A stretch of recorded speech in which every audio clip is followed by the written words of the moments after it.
কোন আয়াত কোন কথা মনে করে করে তুমি কান্না করো? আবু বকর একটা আয়াত আমার আপনার নবীকে শোনাইয়া দিল। ওই আয়াতটা হচ্ছে ইন্নাল্লাহা আশতারা মিনাল মুমিনিনা আনফুসাহুম ওয়া আমওয়ালাহুম বিআন্না লাহুমুল জান্নাহ। সুবহানাল্লাহ বলি। এই আয়াতটা শুনে আমার আপনার নবী আবু বকরকে ডাক দিয়া বলে, রে আবু বকর, এই আয়াতের ভিতরে কান্নার কোনো বিষয় নয়, এই আয়াতের ভিতরে তো খুশির বিষয়। এই আয়াতের অর্থ হইতেছে দরদের আল্লাহ তাআলা মুমিন বান্দার সঙ্গে বেচা কিনা করেছে, ইমানদারের সঙ্গে বেচা কিনা করেছে। আল্লাহ তাআলা বলতেছে নিশ্চয় নিশ্চয় আমি আল্লাহ মুমিন বান্দার জান মাল সব কিছু আমি কিনে নিয়েছি। বিআন্না লাহুমুল জান্নাহ, আর এর বদলায় আমি মুমিন বান্দাকে জান্নাত দিয়ে দিয়েছি। সুবহানাল্লাহ জোরে বলি। এ বাবা পিছনের আওয়াজ নেই, আরো জোরে বলি সুবহানাল্লাহ। এই সুবহানাল্লাহ জিকিরটা কার? আলহামদুলিল্লাহ জিকিরটা কার? তাহলে বলতে বললে কেন আওয়াজ বাহির হয় না? একবার সুবহানাল্লাহ যদি অন্তর থেকে বলতে পারি, জান্নাতের মাধ্যমে আপনার জন্য আল্লাহ তাআলা গাছ লাগাইয়া দেয়। একটা দিন তো জিকির আজকার কিছু করি। তো এই আয়াত বুঝি মুমিন বান্দার সঙ্গে বেচা কিনা করে আল্লাহ জানমাল নিয়ে নিয়েছে, এর বদলায় আল্লাহ মুমিন বান্দাকে জান্নাত দিয়ে দিয়েছে। নবী বলতেছে আবু বকর এরপরেও তুমি কেন কান্না করো? দেখছেন ইমানদার কেমন? আবু বকর কি বলছে, ইয়া রাসূলুল্লাহ ইয়া হাবিবাল্লাহ সাল্লাল্লাহু আলাইহি ওয়াসাল্লাম, আমি আবু বকর কাপড়ের দোকান করি। আবু বকর কাপড়ের তিজারত করত, দোকান করত। এক মাস হইয়া গেছে, আমার দোকান থেকে একটা বুড়ি আম্মা জান একটা কাপড় কিনে নিয়ে গিয়েছিল। টাকা পয়সা দিয়ে কাপড়টা কিনে নিয়ে গেছে। এক মাস পার হইয়া যাওয়ার পর ওই বুড়ি আম্মা জান কাপড়টা দোকানের মাধ্যমে নিয়ে এসে আমাকে বলে, রে আবু বকর, তোমার কাপড় আমার পছন্দ হয় নাই, তুমি তোমার কাপড় ফেরত নিয়ে নাও, আমার টাকা আমাকে ফেরত দিয়া দাও। আল্লাহর নবী বলে, তো কি হলো এটা? আবু বকর কোন কথা কোথায় গিয়ে টাচ করে দেখো কান্না করতেছে। আবু বকর আমার আপনার নবীকে বলে, ইয়া রাসূলুল্লাহ ইয়া হাবিবাল্লাহ, কাল কিয়ামত যখন কায়েম হইয়া যাবে, আল্লাহ যদি আমাকে নাম ধরে ডাকে, রে আবু বকর, দুনিয়ার মাধ্যমে তুমি তাহাজ্জুদ পড়েছো, তুমি নামাজ পড়েছো, তুমি রোজা রেখেছো, তুমি দান করেছো, তুমি অনেক অনেক ইবাদত করেছো, রে আবু বকর, তোমার সব ইবাদত আমার অপছন্দ হয়েছে, তাই তোমার ইবাদত তুমি নিয়ে নাও, আর আমি দেওয়া জান্নাত আমাকে ফেরত করে দাও। ইয়া রাসূলুল্লাহ ইয়া হাবিবাল্লাহ, আমি আবু বকর সেদিন তো জাহান্নামের আসামি হইয়া যাব। জবকে আবু বকরের বিষয় বলা হয়েছে, সারা পৃথিবীর মানুষের যদি আমলগুলো এক পাল্লায় রাখা যায়, সব ইবাদত যদি মানুষের এক পাল্লায় রেখে দেওয়া যায়, আবু বকর ওই আমার আপনার নবীর সঙ্গে হিজরতের রাত্রে যে সঙ্গে গিয়েছিল, নবী আমার বলে গিয়েছে, আবু বকরের ওই একটা রাত্রের সওয়াব যদি এক পাল্লায় রেখে দেওয়া যায়, সারা মানুষের আমল, সারা মানুষের ইবাদতের পাল্লাটা হালকা হইয়া যাবে, আবু বকরের একটা রাত্রের সওয়াবের পাল্লা ভারী হইয়া যাবে। সে আবু বকর ইমানদার হওয়ার পরেও জাহান্নামের ভয়ে কান্না করতেছে। আল-ইয়াওমা নাখতিমু আলা আফওয়াহিহিম ওয়া তুকাল্লিমুনা আইদিহিম ওয়া তাশহাদু আরজুলুহুম বিমা কানু ইয়াকসিবুন। দরদের আল্লাহ তাআলা কিয়ামত যেদিন কায়েম হইয়া যাবে, আল্লাহ তাআলা প্রত্যেকের মুখের মাধ্যমে মোহর লাগাইয়া দিবে। এ মুখ কথা বলতে পারবে না, ইয়াদুন হাতকে বলে, কাল্লামা ইউকাল্লিমু তাকলিমান কথা বলাকে বলে। দরদের আল্লাহ তাআলা বলেন, ওরে মানুষ, দুনিয়ার জমিনে তুমি হাতের দ্বারা যা করবা, ও কলিজা টুকরা যুবক, আজ এই প্রথম জানুয়ারিতে রে বাবারা, তোমরা কষ্ট করে করে করে করে এই মাহফিলের জন্য এই হাতের দ্বারা কত মেহনত করেছেন।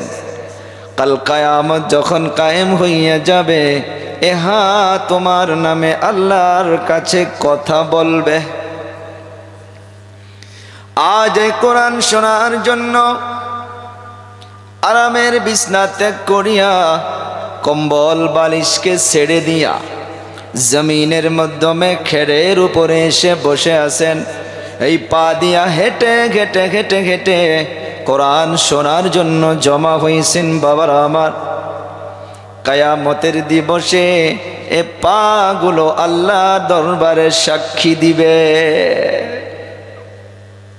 এটা তো কোরআন শোনার জন্য যদি আসলে, যদি এ পা সাক্ষী দিতে পারে,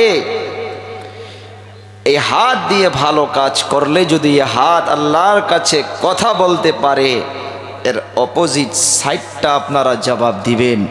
এই হাতের দ্বারা যদি আজ এই প্রথম জানুয়ারিতে কেউ যদি একটা গুনাহের কাজ করে, এই হাতে যদি নাউজুবিল্লাহ ড্রাগস বা জুয়ার আড্ডায় বসে এই হাতের দ্বারা যদি মদ্যপান করে, বলুন তো এই হাত এর বিষয় কি আল্লাহকে বলবে না?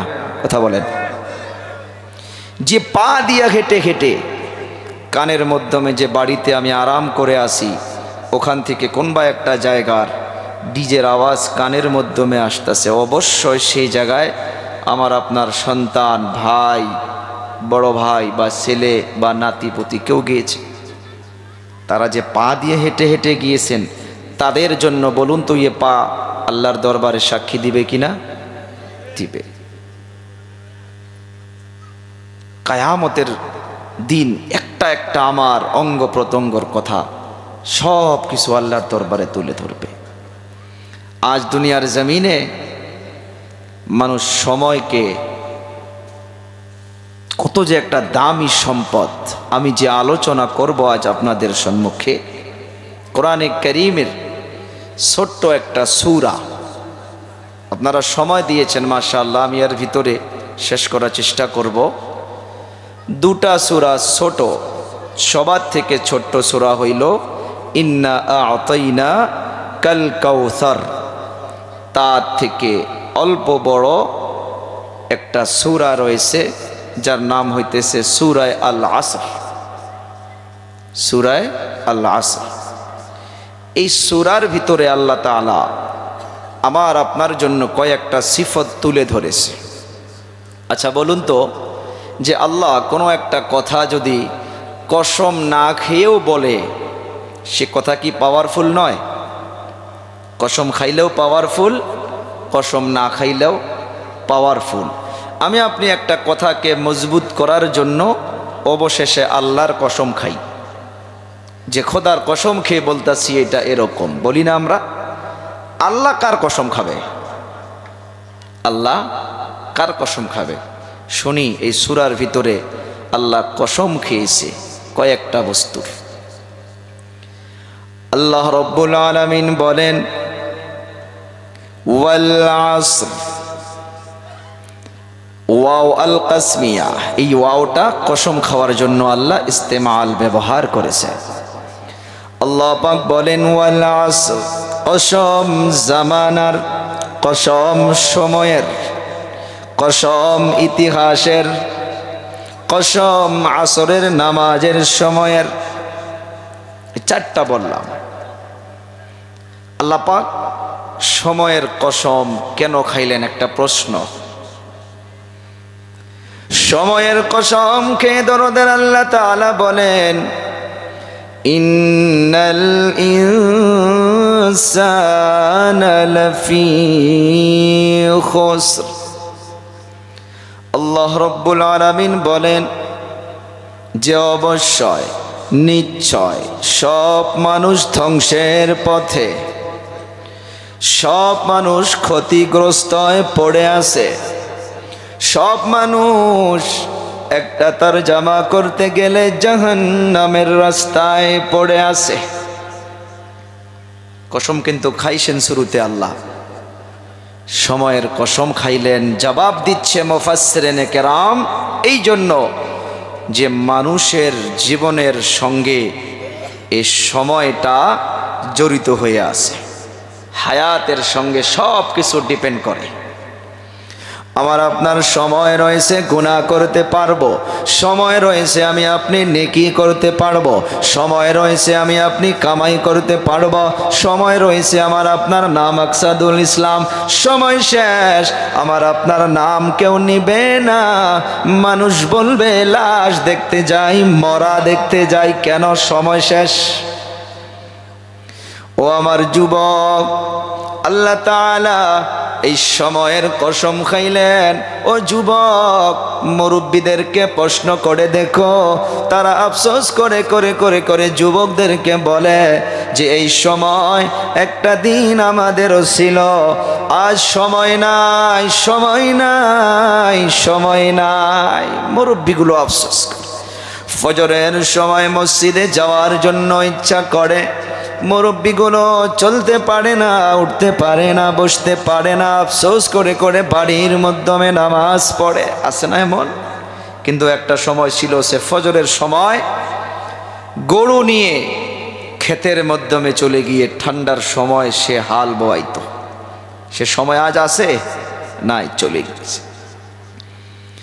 পৃথিবীর জমিনে এক দলকে যদি প্রশ্ন করা যায়, ভাই নামাজ পড়ো, রোজা রাখো, যুবক একদল ডাক দিয়া বলে, হুজুর আমাদের তো এখনো সময় হয় নাই, মসজিদে যাওয়ার জন্য সময় হয় নাই।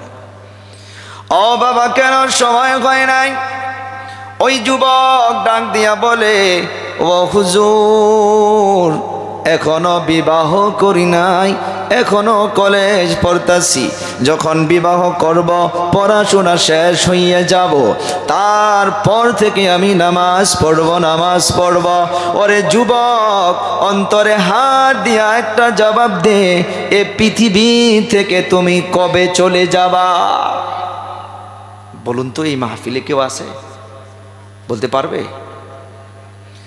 আল্লাহ পাক বলছে যে আমি ইতিহাসের কসম খাইলাম, ইতিহাসের পৃষ্ঠা সাক্ষী হইয়া আছে। ফিরআউনের ইতিহাস আছে না নাই? নমরুদের ইতিহাস আছে না নাই? সাদ্দাদের ইতিহাস কিতাবের পৃষ্ঠা আছে না নাই? আল্লাহ তাআলা সাদ্দাতকে সময় দিয়েছিলেন, ওরে সাদ্দাত সময় আছে এখনো, বুঝে যা, বুঝে যা। সাদ্দাত বুঝে নাই। সাদ্দাত ওপেন ভাবে আল্লাহকে বলছে, আমাকে আল্লাহর জান্নাত লাগে না। নাউজুবিল্লাহ বলি, আল্লাহর জান্নাত লাগে না। দুনিয়ার জমিনে আল্লাহ তাআলা টাকা দিয়েছে, পয়সা দিয়েছে, ধন দৌলত দিয়েছে। টাকার দ্বারা, পয়সার দ্বারা সাদ্দাত দুনিয়ার জমিনে বিল্ডিং বানাবে, বালাখানা বানাবে, জান্নাত বানাবে। আল্লাহ তাআলা ছাড় দিয়েছে। আল্লাহ তাআলা ছাড় দেয়, ছেড়ে দেয় না, মনে রাখবেন। ধরে ধরে ধরে না, ধরলে কিন্তু আবার ছাড়ে না। এমন ভাবে ধরে, মজবুত ভাবে। কোরআন বলতেছে, ইন্না বাতশা রাব্বিকা লাশাদীদ।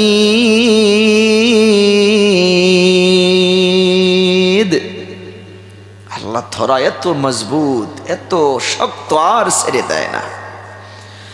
সাদ্দাতকে আল্লাহ তাআলা তাকাইয়া তাকাইয়া দেখতে আসে। সাদ্দাত আল্লাহর সাথে মোকাবিলা করিয়া দুনিয়ার জমিনে জান্নাত বানানো শুরু করলো।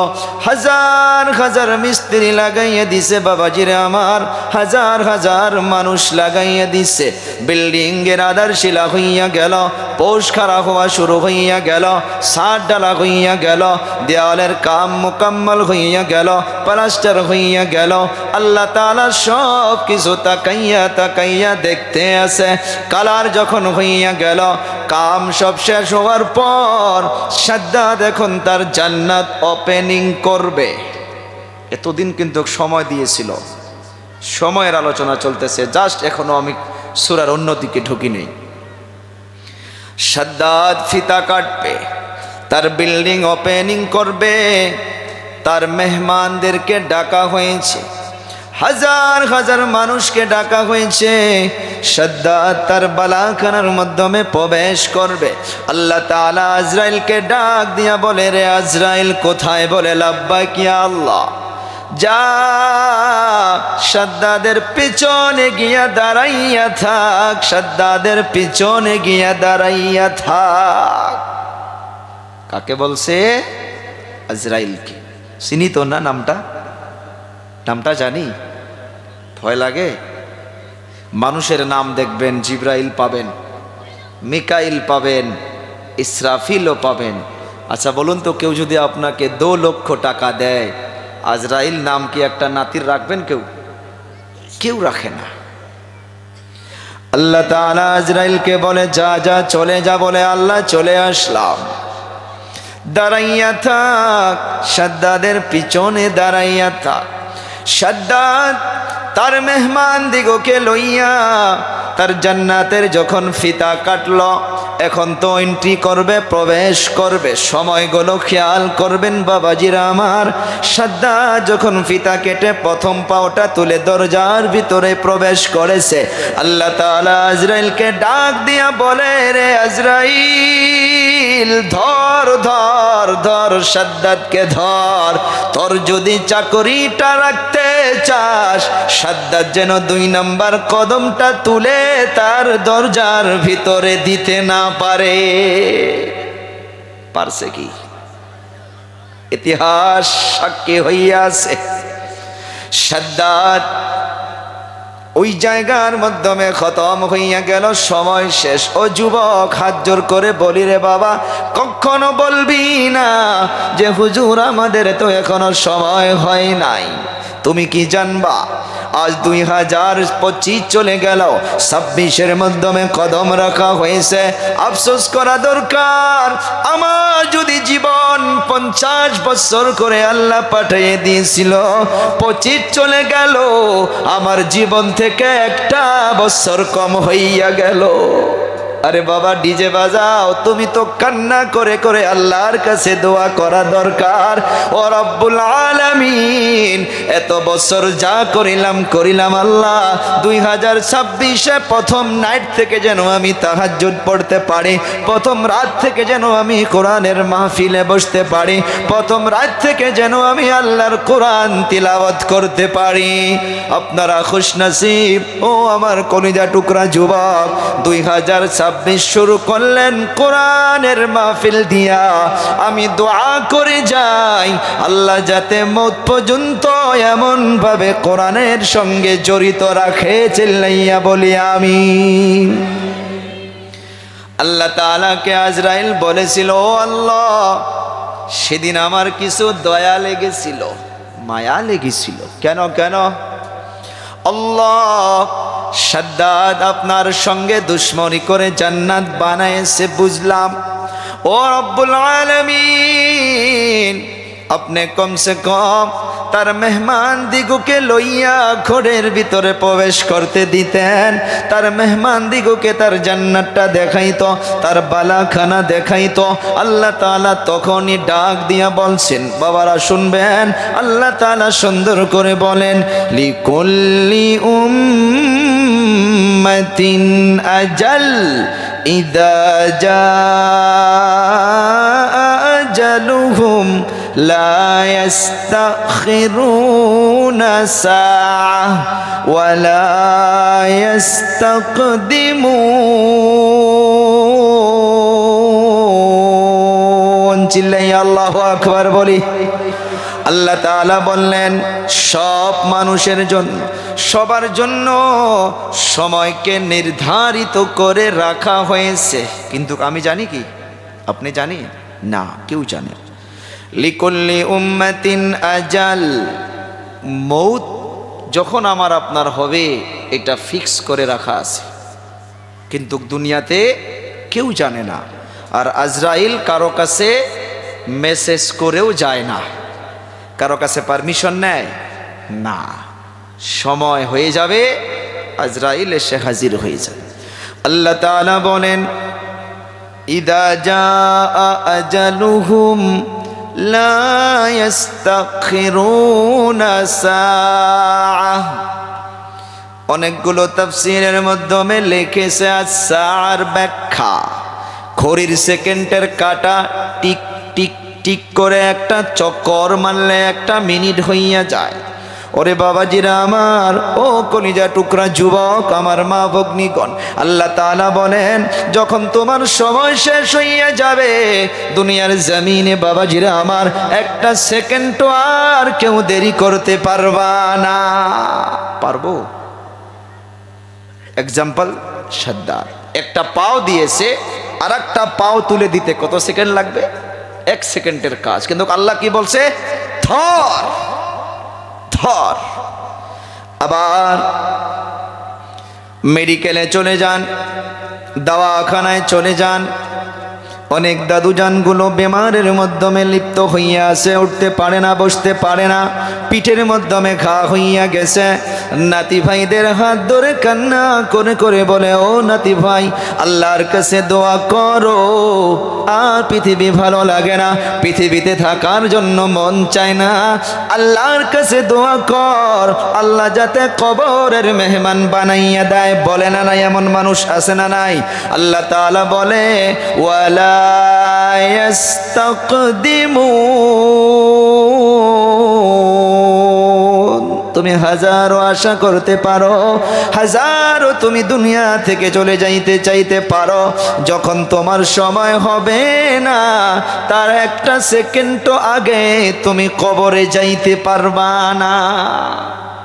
সময় আল্লাহ তাআলা এই যে আমার আপনার জীবনের সঙ্গে সময়টা ফিক্স হয়ে আছে, অ্যাটাচড হয়ে আছে, যার জন্য আল্লাহ এই সময়ের কসম খাইছেন, ওয়াল আসর, সময়ের কসম। ও আমার যুবক, সময় আছে নেকি করতে পারবেন, সময় আছে তাহাজ্জুদ পড়তে পারবেন, সময় আছে নামাজ পড়তে পারবেন। এমনও হইয়া যায় আমার কলিজা টুকরা যুবক অ্যাক্সিডেন্ট হইয়া যায়, আর চলতে পারে না, আর উঠতে পারে না, আর বসতে পারে না। এতদিন মসজিদে যাইতে পারতো, এতদিন তাহাজ্জুদ পড়তে পারতো, এতদিন নামাজ পড়তে পারতো। ওরে যুবক, তুমি পড়ো নাই, আজ তোমার ইচ্ছা হয়, কিন্তু ওই সময়টুকু তোমার হাতে নাই। ওয়াল আসর, আল্লাহ সময়ের কসম খেয়ে একটা এমন ভাবে কথা বললেন, ও বাবাজিরা আমার, এই সময়ের কসম খাওয়ার পর, ইতিহাসের কসম খাওয়ার পর, ইতিহাস অনেকগুলো রয়েছে। আর একটা এক্সাম্পল দেই, ইতিহাস 2 ধরনের, একটা ভালো একটা মন্দ, একটা ভালো একটা মন্দ। আমি আপনি নাম শুনেছি, আমার আপনার নবীজির দুধমার নাম কি আছিল গো? বলি বলি, সকলে বলি, হালিমাতুস সাদিয়া। আমি দোয়া করি আল্লাহ যাতে মৌতের আগে জীবনে একবার হলেও সকলকে, আমার এই কমিটি বৃন্দে যুবকদেরকেও, মুরব্বীদেরকেও আল্লাহ যাতে মক্কাতুল মুকাররমা এবং মদিনাতুল মুনাওয়ারা জিয়ারত নসিব ফরমায়, বলি আমিন। কেন বললাম? নবী পাক সাল্লাল্লাহু আলাইহি সাল্লাতু ওয়াস সালামের রওজা আতহারে সালাতু ওয়াস সালাম পেশ করবেন, তারপর সিদ্ধা জান্নাতুল বাকিতে প্রবেশ করবেন, 2 নম্বর গেট দিয়ে এন্ট্রি করে লেফটে টার্ন নেবেন, লেফটে কিছু দূর আসবেন, আসার পর আম্মা জান হালিমাতুস সাদিয়ার কবর মুবারক পাবেন। এত খুশবু, আলহামদুলিল্লাহ, এত সেন, এত বাসনা। আমার আপনার নবীর ছোট্ট একটা ইতিহাস শোনাই। আমরা শুনেছি হালিমাতুস সাদিয়া দুধমা, তাই তো নবী দুধ পান করেছে। আমার আপনার নবীকে যখন ওই সময়ে অনেকগুলো মহিলা মানুষ আমার আপনার নবীর এই জায়গার মাধ্যমে চলে এসেছিল। হালিমাতুস সাদিয়ার সওয়ারিটা উটনিটা কমজোর ছিল, অর্থাৎ কম দামি বাইক ছিল, গাড়িটা এল্টো ছিল, আর অন্যর গাড়ি সব ফরচুনার, কারোবা ইনোভা, কারোবা টাটা নেক্সন এক্সাম্পল ভাই। ওই সময় তার কার ছিল না, সওয়ারি ছিল উটনি বা ঘোড়া গাধা যে হোক। তো হালিমাতুস সাদিয়াও একসঙ্গে বাহির হয়েছে ওনার সেহিলিদের সঙ্গে, এনি বান্ধবীদের সঙ্গে। তো তাদের সওয়ারি মজবুত ছিল। হালিমাতুস সাদিয়াকে ছেড়ে তারা আগেই এসে ওই গাঁয়ের মাধ্যমে প্রবেশ করছে। ইতিহাসের পৃষ্ঠা সাক্ষী দিতেছে, আল্লাহ যে ইতিহাসের কসম খাইলেন। সব মহিলা প্রত্যেক বাড়িতে গেত, আর আমার আপনার নবীর ওখানেও গিয়েছিল। যাওয়ার পর যখন জিজ্ঞাসা করে যে এই বাচ্চার বাবা আছে, বলে নাই। যখন বাবা না থাকা কথা শোনে, আর কেউ আমার আপনার নবীকে নিতে চায় না, এমনি রেখে চলে যায়। সব মহিলাগুলো সেরে সেরে যারা ধনী ধনী ঘরের সন্তানকে, কারণ তারা দুধ পান করাবে, টাকা পাবে, আর এই সন্তানের তো বাবা নাই, টাকা দিবে কে, এইটা মনে করে সকলেই সেরে অন্যান্য সন্তান দিগকে দুধ পান করানোর জন্য নিয়ে গেছে। এরা বাচ্চাদেরকে নিয়ে রওনা হয়ে গেছে। রাস্তাতে হালিমাতুস সাদিয়া কেবল আসতাছে। হালিমাতুস সাদিয়া গ্রামে প্রবেশ করে দেখে সব বাচ্চাদেরকে নিয়ে গিয়েছে। যখন হালিমাতুস সাদিয়া মা আমেনার দরজার মাধ্যমে গিয়া হাজির হইয়া গেছে, বাচ্চার দিকে যখন তাকাইয়া দেখেছে, বাচ্চা আমার আপনার দরদের নবী মুহাম্মাদুর রাসূলুল্লাহ ওই হালিমাতুর চেহারার দিকে তাকাইয়া একটা মুস্কি মারা হাসি দিয়েছে। সুবহানাল্লাহ, বাড়ির যা কম না, নবীর কথা বলতেছে ভাই, ইতিহাস। হালিমাতুস সাদিয়ার মনটা কেমন যেন হইয়া গেল। বাবা নাই, কোনো অসুবিধা নাই, এ বাচ্চাকে আমাকে দিয়া দাও। হালিমাতুস সাদিয়া আমার আপনার নবীকে নিয়া উটনির মাধ্যমে পিছনে বসাইয়া দিয়েছিল। উটনি এই হাঁটুটা জমিন থেকে তোলে না, একটা সেকেন্ডের জন্য গাড়ি স্টার্ট নেয় না। হালিমাতুস সাদিয়ার ধ্যান এসে গেল আমার আপনার নবীকে সম্মুখে নিয়ে বসাইয়া নেওয়ার সাথে সাথে উটনি দাঁড়াইয়া গেল, আর এমন ভাবে রওনা হইয়া গেছে, ইতিহাসের পৃষ্ঠা সাক্ষী হইয়া আছে রে বাবাজিরা আমার।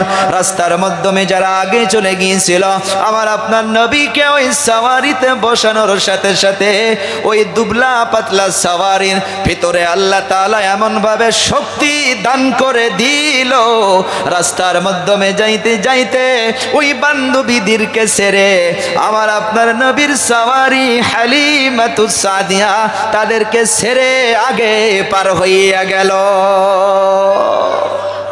ডাক দিয়া বলে, ও হালিমা, তুমি কি সাওয়ারি চেঞ্জ করেছো নাকি? বলে, সাওয়ারি বদলাই নাই, সাওয়ারির উপরে যে বসেছে তার বরকতে সাওয়ারি স্পিড হইয়া গেছে।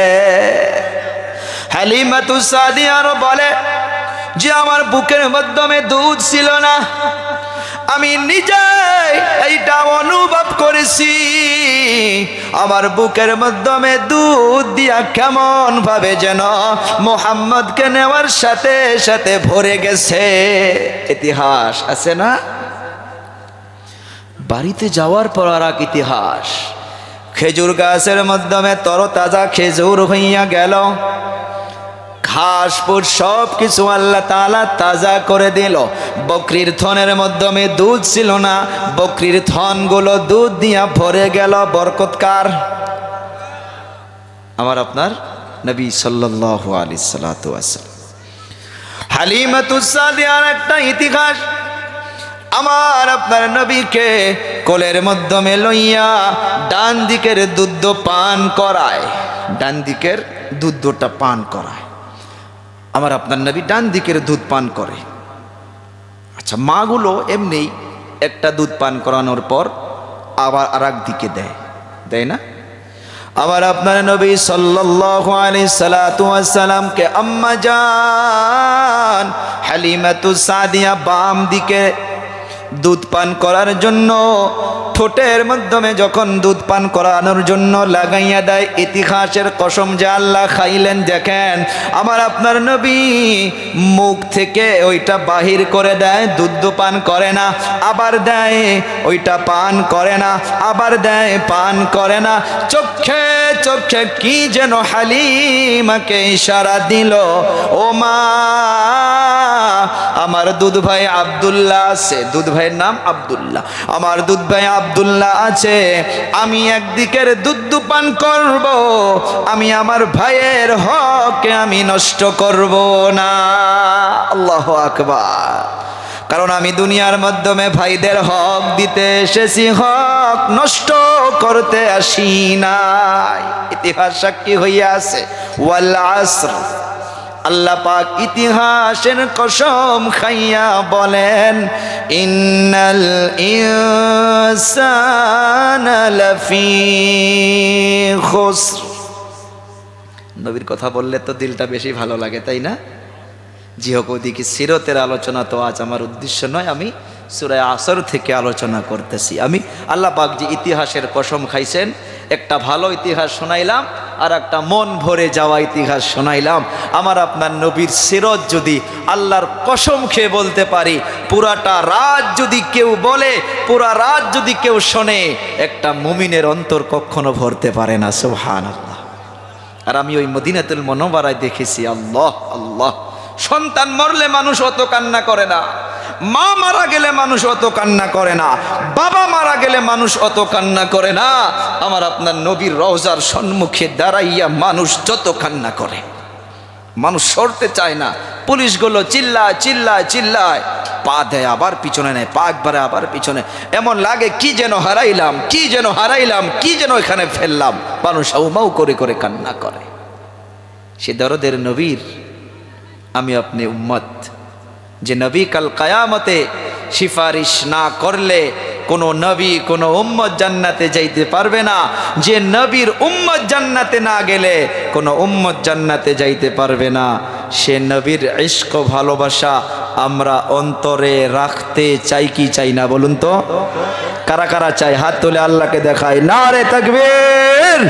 আর সে নবী বলছে যে দুনিয়া থেকে মিউজিককে, গানকে খতম করো। দুনিয়ার থেকে নবী আমার গান শুনলে কান বন্ধ করে নিত। আজ সে নবীর উম্মত হইয়া 1 জানুয়ারিতে ডিজে বাজায়। এটা কেমন উম্মত হইতে পারে গো? আমার তো মাথায় আসে না। দোয়া করি আমরা তাদের জন্য যারা এই বছর 2026 1 জানুয়ারি মানাইতেছে, আগন্তুক যাতে আল্লাহ তাদেরকে বোঝার তৌফিক দেয়। চিল্লাইয়া বলি আমিন। আল্লাহ তাআলা ডাক দিয়া বলেন, ইন্নাল ইনসানা লাফি খুসর। উলামা কেরাম রয়েছে, আল ইনসান এখানে কিন্তু শুধু মুসলমান বলে নাই।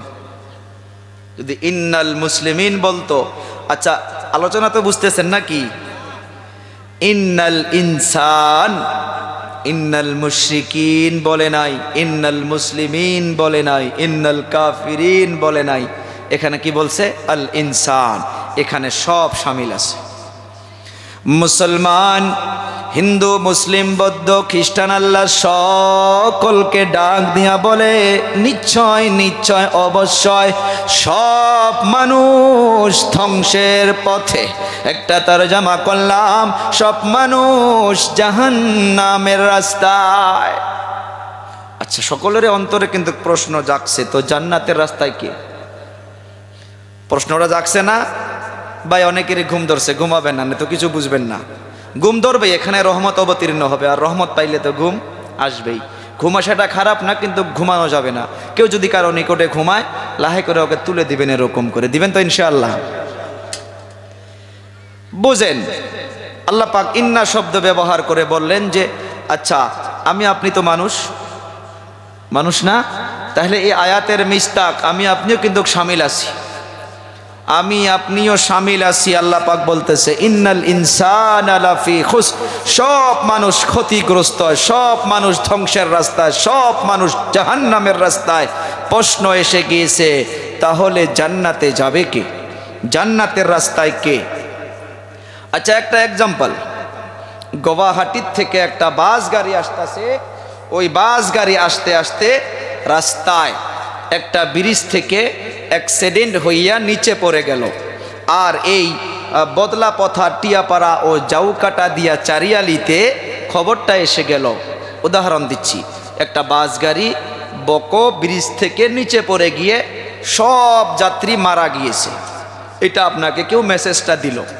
আচ্ছা বলুন তো, কেউ না কেউ এটা প্রশ্ন ওই জায়গায় অবশ্যই করবে যে একজনও কি বাসে নাই? কথা বলুন, এই প্রশ্ন আসবে না নাই? যুবক ভাই, আপনারা অল্প আওয়াজ জোরে দিবেন। এক্সাম্পলটা বুঝে পাইছেন? বাস গাড়ি অ্যাক্সিডেন্ট হইয়া নিচে পড়ে গিয়েছে। এই জাউকাটা এলাকায় খবর আসলো যে বাস গাড়ির থেকে অ্যাক্সিডেন্ট হইয়া সব মানুষ মরছে। একজন সাইড থেকে অবশ্যই প্রশ্ন করবে একজনও কি বাসে নাই? তদ্রূপভাবে আপনারা প্রশ্ন জাগান, ইন্নাল ইনসানা লাফি খুসর, সব মানুষ জাহান্নামের রাস্তায়। ও হুজুর, তাহলে জান্নাতে কে যাবে? একজনও কি বাঁচে নাই? যেমন অ্যাক্সিডেন্ট, একজনও কি জান্নাতে যাবে না? হ্যাঁ, অবশ্যই যাবে। 4 শ্রেণীর মানুষ জান্নাতে যাবে। চিল্লাইয়া সুবহানাল্লাহ বলি। কয় শ্রেণীর? বলি কয় শ্রেণীর? 4 শ্রেণীর মানুষ জান্নাতে যাবে। 4 শ্রেণীর ব্যক্তি ধ্বংসের রাস্তায় নয়। তারা কারা জানতে হবে তো। আল্লাহ পাক ইল্লা শব্দ ব্যবহার করলেন, ইল্লাল্লাযীনা আমানু। আলহামদুলিল্লাহ বলি, আরো লাহে কই আলহামদুলিল্লাহ। ইল্লা শব্দর মানা হা, মাগার কিছু আছে যারা ধ্বংসের পথে না। নাম্বার 1, ইল্লাল্লাযীনা আমানু। ও ইনসান, শুনে নাও, যারা ঈমানদার তারা কখনো ক্ষতিগ্রস্তর মধ্যে নয়। যারা ঈমানদার তারা জাহান্নামের রাস্তায় নয়। ঈমানদারের জন্য আল্লাহ জান্নাত দিয়েছে। সুবহানাল্লাহ। জানতে হবে ঈমানটা আবার কেমন হইতে হবে। আমার বাবাজিরা, বন্ধুরা, আমি আপনার নাম শুনেছি আবু বকর সিদ্দিক রাদিয়াল্লাহু তাআলা আনহু। নফল নামাজে দাঁড়াইয়া একটা আয়াত পড়ে আবু বকর রাদিয়াল্লাহু তাআলা আনহু চোখের পানি ছেড়ে দিয়ে কান্না করে। অন্যান্য সাহাবা কেরামগুলো গিয়া আমার আপনার দরদের নবীকে বলল, ইয়া রাসূলুল্লাহ, ইয়া হাবিবাল্লাহ, আবু বকরের কি যেন হয়েছে, নফল নামাজে দাঁড়াইয়া চোখের পানি ছেড়ে দিয়ে কান্না করতেছে। আমার আপনার নবী বলল, কানতে দাও, নামাজ যখন শেষ হইয়া যাবে নামাজের পর তাকে আমার নিকটে নিয়ে আসো। আবু বকরের নামাজ শেষ হইয়া গেল, আমার আপনার নবীর দরবারে নিয়ে হাজির হইয়া গেল। আমার আপনার নবী আবু বকরকে প্রশ্ন করে, জানতে হবে আবু বকরকে 10 জন যে জান্নাতের সার্টিফিকেট পেয়েছিল সাহাবী, নবী আমার বলে গিয়েছে, ক্বালান নবী সাল্লাল্লাহু আলাইহি ওয়াসাল্লাম, আবু বকর ফিল জান্নাহ, ওমর ফিল জান্নাহ, ওসমান ফিল জান্নাহ, আলী ফিল জান্নাহ, তালহা ফিল জান্নাহ, জুবাইর ফিল জান্নাহ। নাম নিয়ে 10 জন সাহাবীকে সার্টিফিকেট দিয়েছিল। তার ভিতরে প্রথম নাম্বার জিনার নাম, উনি হইতেছেন আবু বকর সিদ্দিক রাদিয়াল্লাহু তাআলা আনহু। আবু বকরকে প্রশ্ন করে আমার আপনার নবী, ও আবু বকর, কেন নামাজের মাধ্যমে কোন আয়াত, কোন কথা মনে করে তুমি কান্না করো? আবু বকর একটা আয়াত আমার আপনার নবীকে শোনাইয়া দিল। ওই আয়াতটা হচ্ছে, ইন্নাল্লাহা আশতারা মিনাল মুমিনিনা আনফুসাহুম ওয়া আমওয়ালাহুম বিআন্না লাহুমুল জান্নাহ। সুবহানাল্লাহ বলি। এই আয়াতটা শুনে আমার আপনার নবী আবু বকরকে ডাক দিয়া বলে, রে আবু বকর, এই আয়াতের ভিতরে কান্নার কোনো বিষয় নয়। এই আয়াত আয়াতের ভিতরে তো খুশির বিষয়। এই আয়াতের অর্থ হইতেছে দরদের আল্লাহ তাআলা মুমিন বান্দার সঙ্গে বেচা কিনা করেছে, ইমানদারের সঙ্গে বেচা কিনা করেছে। আল্লাহ তাআলা বলতেছে নিশ্চয় নিশ্চয় আমি আল্লাহ মুমিন বান্দার জান মাল সব কিছু আমি কিনে নিয়েছি। বিআন্না লাহুমুল জান্নাহ, আর এর বদলায় আমি মুমিন বান্দাকে জান্নাত দিয়ে দিয়েছি। সুবহানাল্লাহ, জোরে বলি। এ বাবা পিছনের আওয়াজ নেই, আরো জোরে বলি সুবহানাল্লাহ। এই সুবহানাল্লাহ জিকিরটা কার? আলহামদুলিল্লাহ জিকিরটা কার? তাহলে বলতে বললে কেন আওয়াজ বাহির হয় না? একবার সুবহানাল্লাহ যদি অন্তর থেকে বলতে পারি, জান্নাতের মাধ্যমে আপনার জন্য আল্লাহ তাআলা গাছ লাগাইয়া দেয়। একটা দিন তো জিকির আজকার কিছু করি। তো এই আয়াত বুঝি মুমিন বান্দার সঙ্গে বেচা কিনা করে আল্লাহ জানমাল নিয়ে নিয়েছে, এর বদলায় আল্লাহ মুমিন বান্দাকে জান্নাত দিয়ে দিয়েছে। নবী বলতেছে আবু বকর এরপরও তুমি কেন কান্না করো? দেখছেন ইমানদার কেমন? আবু বকর কি বলছে? ইয়া রাসূলুল্লাহ, ইয়া হাবিবাল্লাহ সাল্লাল্লাহু আলাইহি ওয়াসাল্লাম, আমি আবু বকর কাপড়ের দোকান করি। আবু বকর কাপড়ের তিজারত করত, দোকান করত। এক মাস হইয়া গেছে, আমার দোকান থেকে একটা বুড়ি আম্মা জান একটা কাপড় কিনে নিয়ে গিয়েছিল। টাকা পয়সা দিয়ে কাপড়টা কিনে নিয়ে গেছে। এক মাস পার হইয়া যাওয়ার পর ওই বুড়ি আম্মা জান কাপড়টা দোকানের মাধ্যমে নিয়ে এসে আমাকে বলে, রে আবু বকর, তোমার কাপড় আমার পছন্দ হয় নাই, তুমি তোমার কাপড় ফেরত নিয়ে নাও, আমার টাকা আমাকে ফেরত দিয়া দাও। আল্লাহর নবী বলে, তো কি হলো এটা? আবু বকর কোন কথা কোথায় গিয়ে টাচ করে দেখো কান্না করতেছে। আবু বকর আমার আপনার নবীকে বলে, ইয়া রাসূলুল্লাহ, ইয়া হাবিবাল্লাহ, কাল কিয়ামত যখন কায়েম হইয়া যাবে, আল্লাহ যদি আমাকে নাম ধরে ডাকে, রে আবু বকর, দুনিয়ার মাধ্যমে তুমি তাহাজ্জুদ পড়েছো, তুমি নামাজ পড়েছো, তুমি রোজা রেখেছো, তুমি দান করেছো, তুমি অনেক অনেক ইবাদত করেছো, রে আবু বকর, তোমার সব ইবাদত আমার অপছন্দ হয়েছে, তাই তোমার ইবাদত তুমি নিয়ে নাও, আর আমি দেওয়া জান্নাত আমাকে ফেরত করে দাও। ইয়া রাসূলুল্লাহ, ইয়া হাবিবাল্লাহ, আমি আবু বকর সেদিন তো জাহান্নামের আসামি হইয়া যাব। জবকে আবু বকরের বিষয় বলা হয়েছে, সারা পৃথিবীর মানুষের যদি আমলগুলো এক পাল্লায় রাখা যায়, সব ইবাদত যদি মানুষের এক পাল্লায় রেখে দেওয়া যায়, আবু বকর ওই আমার আপনার নবীর সঙ্গে হিজরতের রাত্রে যে সঙ্গে গিয়েছিল, নবী আমার বলে গিয়েছে, আবু বকরের ওই একটা রাত্রের সওয়াব যদি এক পাল্লায় রেখে দেওয়া যায়, সারা মানুষের আমল, সারা মানুষের ইবাদতের পাল্লাটা হালকা হইয়া যাবে, আবু বকরের একটা রাত্রের সওয়াবের পাল্লা ভারী হইয়া যাবে। সে আবু বকর ইমানদার হওয়ার পরেও জাহান্নামের ভয়ে কান্না করতেছে। তো আবু বকরও কিন্তু ইমানদার ছিলেন। এখন আমরা আলোচনায় ঢুকছি আমানু নিয়া। ইল্লাল্লাযীনা আমানু, বলি ইল্লাল্লাযীনা। এই সূরাটা তো অনেকেরই মুখস্থ আছে, আছে না? ইল্লাল্লাযীনা আমানু, ইমানদার জাহান্নামের রাস্তায় নয়। কথা হইতেছে বাবা যারা আমার, অনেকে জবান দিয়া বলে, হুজুর নামাজ না পড়লে কি হবে, আমার ঈমান ঠিক আছে। বলে না দাদু? এদিকেও কয়, বলে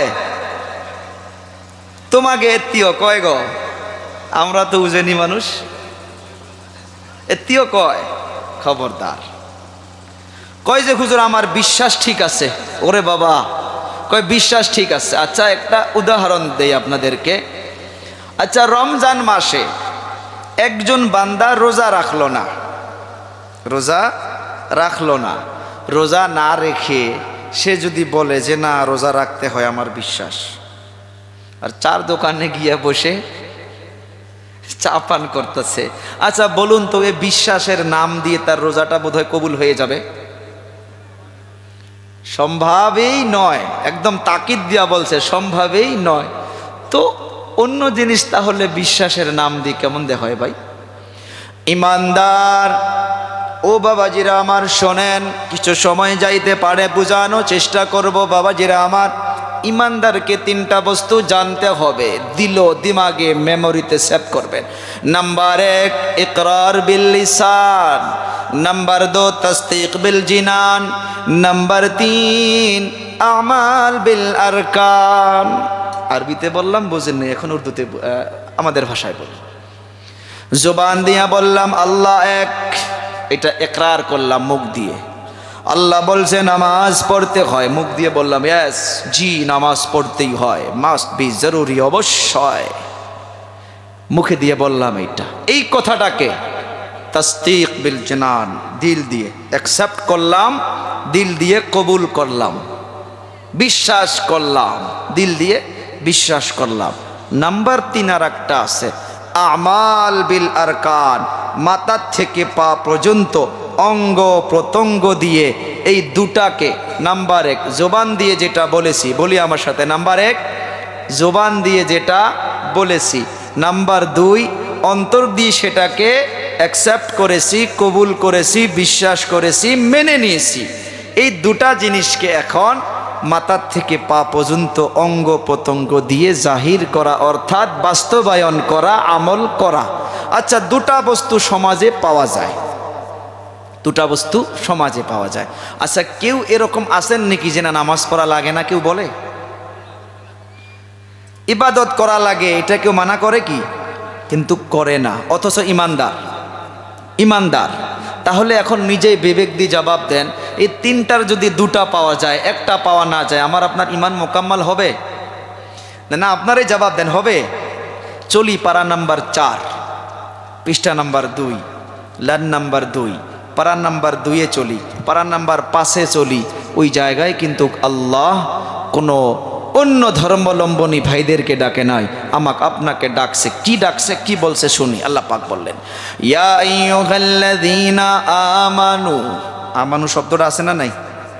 সামনের গুলো গল্প করেন ভাই আমার সাথে। আপনারা যদি বাবা একদম মানে এরম করে থাকেন তো আমার তো আরো মরে যাবো ভাই। আল্লাহ পাক ডাক দিয়া বলতেছে, ইয়া আইয়ুহাল্লাযীনা আমানু। বলেন তো এই ডাকের ভিতরে আমরা কে কে আছি?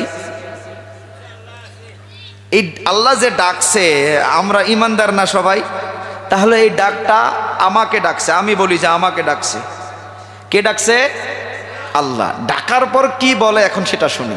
আল্লাহ পাক ডাক দিয়া বলে, ইয়া আইয়ুহাল্লাযীনা আমানু ইত্তাকুল্লাহা হাক্কা তুকাতিহ। আমাকে আকসাদুলকেও আল্লাহ বলছে, আমি যে লেকচার দিতেছি বড় বড়, এই ডাকের ভিতরে আমিও শামিল আছি। আল্লাহ পাক ডাক দিয়া বললেন, ইত্তাকুল্লাহা হাক্কা তুকাতিহ। ও ইমানদার, আল্লাহর জন্য ভয় কর, যেমন করে আল্লাহর জন্য ভয় করা দরকার, যেমন করে আল্লাহর জন্য ভয় করা দরকার। আবার 2 নম্বর পারায় আল্লাহ বলতেছে, ইয়া আইয়ুহাল্লাযীনা আমানু উদখুলু ফিস-সিলমি কাফা।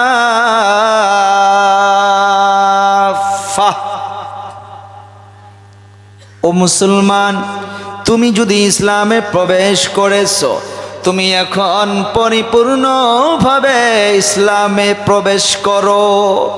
একদিন জলসা করবা, আর একদিন ডিজে বাজাইতে যাবা, একদিন কোরআনের মাহফিল করবা, আর একদিন তুমি পিকনিক করবা, একদিন তুমি ফাংশনে যাবা, আর একদিন তুমি তাফসীর মাহফিল করবা। না না না, উদখুলু ফিস-সিলমি কাফা। O you who believe, enter perfectly in Islam. যদি তুমি প্রবেশ করেছো, অল্প নয়, আংশিক নয় রে যুবক। আল্লাহ পাক ডাক দিয়া বলে, উদখুলু ফিস-সিলমি কাফা। তুমি এখন পরিপূর্ণভাবে তুমি ইসলামের মাধ্যমে প্রবেশ করো। হুকুমটা কার? ডাকটা কাকে দিয়েছেন? কাকে?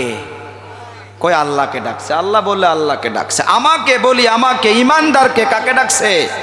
ইমানদারকে আল্লাহ ডাক দিয়া বলল পরিপূর্ণভাবে ইসলামে প্রবেশ করো। আর একটা আয়াত পড়ি, ইয়া আইয়ুহাল্লাযীনা আমানু আমিনু, ও বিশ্বাসী বান্দাগণ ভালো করে তুমি ঈমান নিয়ে আসো। তিনবার যে ডাকলেন, আমার আপনার ভিতরে কমি না থাকলে আল্লাহ কেন ডাকলেন? এটা একটা প্রশ্ন। এই এলাকায় অবশ্যই কলেজ আছে, অবশ্যই স্কুল আছে, টিচার্সগণ আছেন, প্রিন্সিপাল স্যারগণ আছেন, মাদ্রাসার মোহতামিম সাহাবগণ আছেন। একটা এক্সাম্পল, আপনার কলেজে এডমিশন হয়ে যাওয়ার পর 1 মাস বাচ্চা ক্লাস করলো। একটা বাচ্চার নাম আব্দুল্লাহ, আর একটা বাচ্চার নাম আব্দুস সাত্তার, উদাহরণ দিচ্ছি। প্রিন্সিপাল স্যার ডাক দিয়া বলে, ও আব্দুল্লাহ বাবা বসো, আব্দুস সাত্তার বাবা বসো বলে। স্যার বলেন।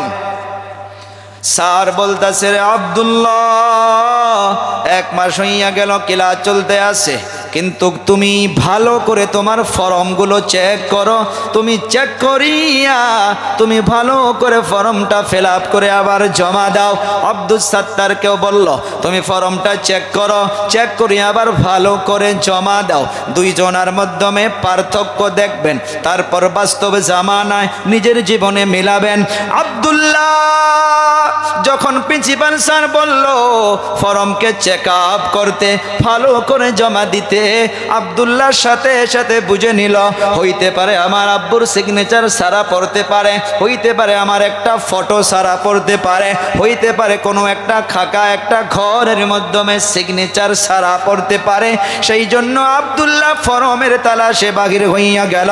ফর্ম নিয়ে বারবার তালাশ করতেছে। আব্দুস সাত্তার তার মাথাটা নষ্ট হইয়া গেল। না না না, এমন কেমন কলেজ হইতে পারে, এমন কেমন প্রিন্সিপাল স্যার হইতে পারে? 1 মাস ক্লাস করলাম, আমি তো এই কলেজের স্টুডেন্ট, আই কার্ডও গলার মাধ্যমে আছে, আমি তো পাওয়ারফুল এই কলেজের একজন ছাত্র। আমি দরকার পড়লে কলেজে আসব না, আমি তারপরেও 2 বারের মতো ফর্ম চেক আপ করবো না, 2 বারের মতো আমার কমিগুলো আমি বিশ্রাবো না। বলুন তো পার্থক্য আছে না নাই? বুদ্ধিমানকে, জ্ঞানীকে আব্দুল্লাহ জ্ঞানী না আব্দুস সাত্তার জ্ঞানী? মাশাআল্লাহ, বুঝতেছেন? আব্দুল্লাহ জ্ঞানী এই জন্য তার মাইন্ড, তার দিমাগ সেইটা তার অ্যাকসেপ্ট করেছে যে ভুল তো মানুষের হইতেই পারে, সেই জন্য ফর্মটা চেক আপ করা শুরু করছে। আর আব্দুস সাত্তার সে বুঝার মতো ক্ষমতা থাকলেও অল্প তাকাব্বুর, অল্প দাদাগিরি দেখাইয়া তার জীবনটা নষ্ট করলো। দরকার পড়লে কলেজেই পড়ব না, তারপরেও ফর্ম ফিল আপ করব না, সে অবশ্যই ধ্বংস হবে। কথা কয় না? আব্দুল্লাহ কামিয়াব হইয়া যাবে, আব্দুল্লাহ ফার্স্ট ডিভিশন পাবে, আব্দুল্লাহ জীবনে গিয়া চাকরি করতে পারবে, জীবনে ইঞ্জিনিয়ার হইতে পারবে, জীবনে অ্যাডভোকেট হইতে পারবে, জীবনে ইঞ্জিনিয়ার হইয়া সে মানুষের সেবা করতে পারবে, সে এমবিবিএস ডক্টর হইতেও পারে, সে বড় বড় অফিসার হইতেও পারে, কিন্তু আব্দুস সাত্তারের জীবনটা নষ্ট হইয়া যাবে। ও আমার বাবাজিরা, আমার কলিজা টুকরা যুবক, আল্লাহ পাক ইমানদারকে ডাক দিয়া বলল, সতর্ক হইয়া যাও। কি বলছে আল্লাহ? ইত্তাকুল্লাহ, আল্লাহর জন্য ভয় করো, যেমন করে আল্লাহর জন্য ভয় করা দরকার। বুঝাইতে পারছি নিশ্চয় আমি? ও বাবাজিরা, যাদের ভিতরে 2টা বস্তুকে পাওয়া যাবে, নাম্বার 1 জবান দিয়া বলতেছি আল্লাহ এক, নামাজ পড়তে হয়, দিল দিয়েও বিশ্বাস করলাম আল্লাহ এক, নামাজ পড়তে হয়। ওই যে মসজিদে গেল না, সেজদা করলো না, নামাজ পড়লো না, এই ধরনের ইমানদারদেরকে আল্লাহ ডাক দিয়া বলতেছে, ও ইমানদার, উদখুলু ফিস সিলমি কাফা, তোর জন্য জান্নাত রেখেছি, তোর জন্য জান্নাতের আমি নেমত রেখেছি। 2টা বস্তুকে পালন করেছ সে যুবক, আর একটা কর, একটা কর, একটা কর, তোর ঈমানটা মুকাম্মাল হইয়া যাবে। এই জন্য আল্লাহ তাআলা ডাক দিয়া দিয়া বলতেছে, ইয়া আইয়ুহাল্লাযীনা আমানু আমিনু, তুমি ঈমান এনেছো, ভালো করে ঈমান নিয়ে আসো। ঈমানদার কখনো জাহান্নামে যাবে না। ঈমানদারের জন্য আল্লাহ পাক জান্নাত রাখলেন। ও আমার বাবাজিরা, বন্ধুরা, ইল্লাল্লাযীনা আমানু, ঈমানদার, ঈমান যারা এনেছি, এই ঈমানের সাথে কয়েকটা বস্তুকে আরো মানতে হবে। নাম্বার 1, আল্লাহর অস্তিত্বকে। আল্লাহ এক, আল্লাহ আছে, এটা তো মানি আমরা সবাই, মানি তো না?